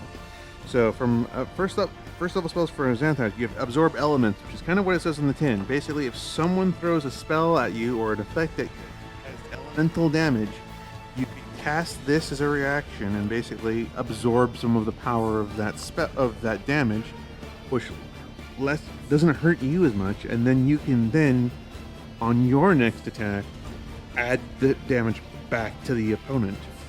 So basically, it's you absorb it and then throw it back at them. I like that a lot. What's that called again? Absorb Elements. Where no name is too generic. That's the second time I thought you were describing the thing and not naming it. The next spell is called Catapult. Again, kind of what it says in the tin. Where basically Well, what kind of catapult? You basically, what the spell does is you grab an object of some sort. Well, not grab, but you basically target an object and you fling it at something.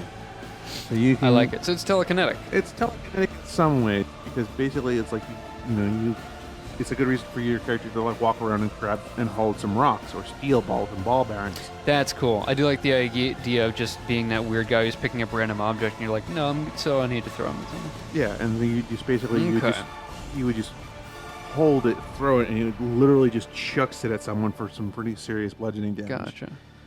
Gotcha. Chaos Bolt's another spell. Basically, this one is the random damage spell.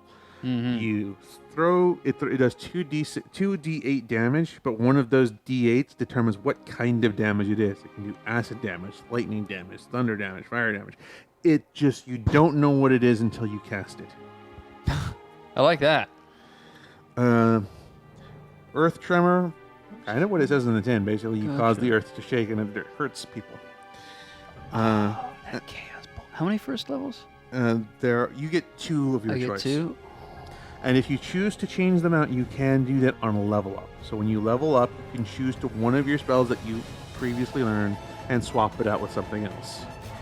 That's pretty cool. So if you want to try something else, you can. I like that a lot. And the last one is throwing a grenade. Oh, I was going to say, do I make an, no. Yeah, you literally conjure a knife out of ice, you throw it at somebody, and hit or miss. But if you hit, it's going to hurt them. But hit or miss, it detonates and hits everyone within a certain radius. This is like the bomb shuriken that you got to make in Kirby and the Crystal Shards. I want that. I want Ice Knife and I want Chaos Bolt. Okay, write them down. I won't bother going to the other points because it's going to be a lot more options. But there are lots of other spells you can take. We'll take them at later levels. As for just to start off with, yeah, it's just. Now you can only do this twice. Just a reminder. So you only have 2 first level spell slots. So. Oh, but for the first level, you mean? Yeah. Okay. No, I think I'll have a lot of fun for at least a whole level. Yeah. Oh, Demos Rising says please don't skip Mage Armor. It's really important. Oh, that's a good point. Thank you, Demos Rising. Thank you, Gary, and thank you, Demos Rising, for all the D&D help. So you're going to have to choose one of those to mix. I'll next Chaos Bolt. Yeah. So unfortunately, Yeah, that was... No, I'm going to keep Ice Knife. Thank you, Demos Rising. Write down Mage Armor. Yeah, I I almost completely forgot about that because I got him hyped on it, and that's something he's really excitable. I can really easily do that. Miss a really important armor. No other armor. Oh, yeah, that's important. So but you do have a high dexterity. So you have a +3 normally. So your AC normally, when you don't have anything on, is 10 plus your dexterity mod. That's how you determine your AC. So yours would be 13 normally. However, with Mage Armor, casting it gives you, it lasts, I think, so you don't have to cast it like right at the start of battle. and it lasts for quite a while. Yeah, it lasts 8 hours.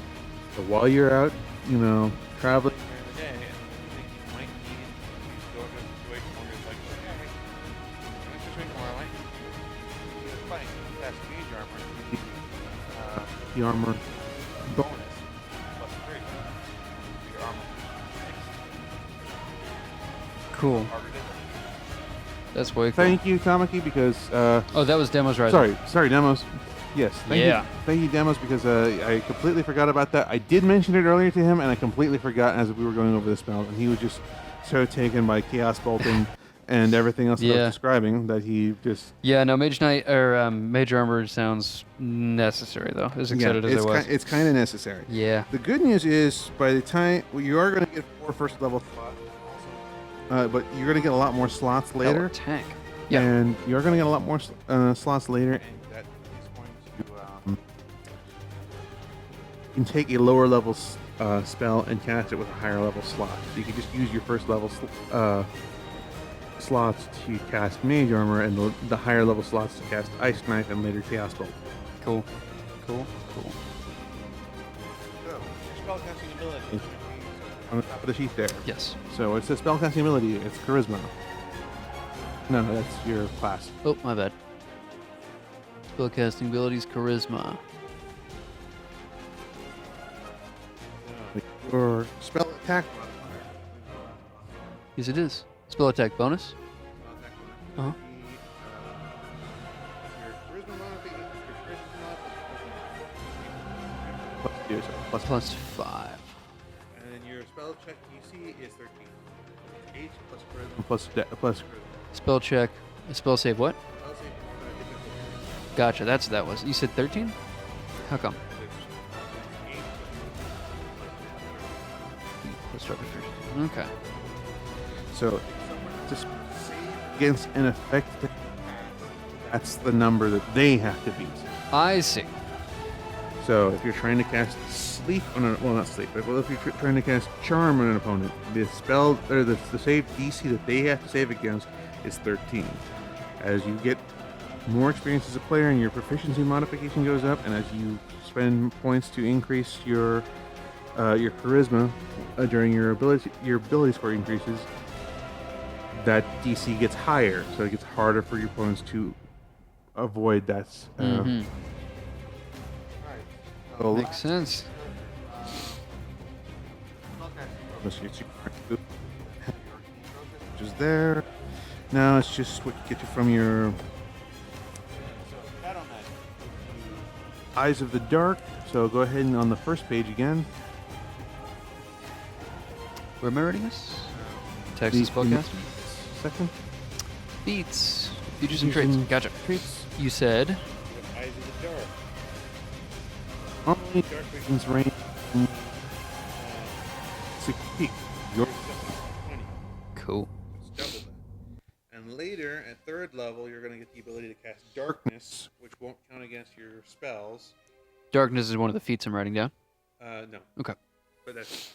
But so you know, later what this feat is going to unlock is basically gives you the ability to cast darkness that you and you alone can see through. So yeah, that's one of the things that sold me. Yeah. You also get Strength of the Grave.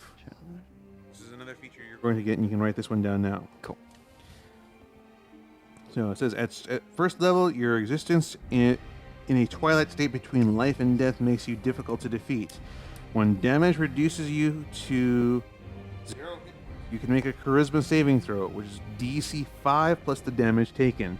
So if someone swings at you and hits you for 8 damage and that knocks you out, you instead roll a DC 13 check, and on a success, instead drop to 1 hit point. Which means that it is very possible that they could just keep swinging at you and you still stand up because they can't kill you. I'm not dead yet.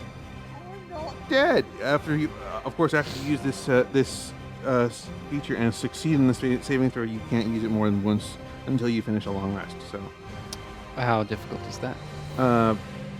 with a long rest, it's just the end of the day when you fall asleep. Excellent. Sorry, you the way you built that up, I was just like, oh, okay. Well, basically, That's, it's a one-time, but what it's built at. So it's like, okay, you have a one chance opportunity to avoid going down, and that is basically like, okay, you get hit for a crap ton of damage, but the good news is you can avoid falling if you roll the DC check. It's just a flesh wound. Just a flesh wound. Thank exactly. you, Tamaki. No effects. So it's again Sold. the option is either, well, you will be knocked out or dead, or you can take the DC save and still be in the fight with 1 hit point. Good to have. Oh yeah. And that's a 1st level character for you. So- Awesome. Super cool. Well, we ran long, as we're wont to do. People in the chat, thank you, chat, for everything. This is the best Paradise stream we've ever had, I feel. John, how do you feel? Yeah, it's pretty good. Yeah, definitely. No, chat was super engaged. Everyone came out. All the regulars came. Y'all came. Thank you all for everything. Please don't say came again. I'm sorry? Please don't say came again. They might get the wrong idea. They will now. Well played, sir. Thank you, everyone, for making it a great show. Thank you, John. We went long, but that tends to happen around here. And again, as we were saying, as it came up in chat, we go off topic sometimes, and that's totally cool. Welcome to Paradise. Welcome back, I should say, and we'll see you next week. So, thanks, everyone.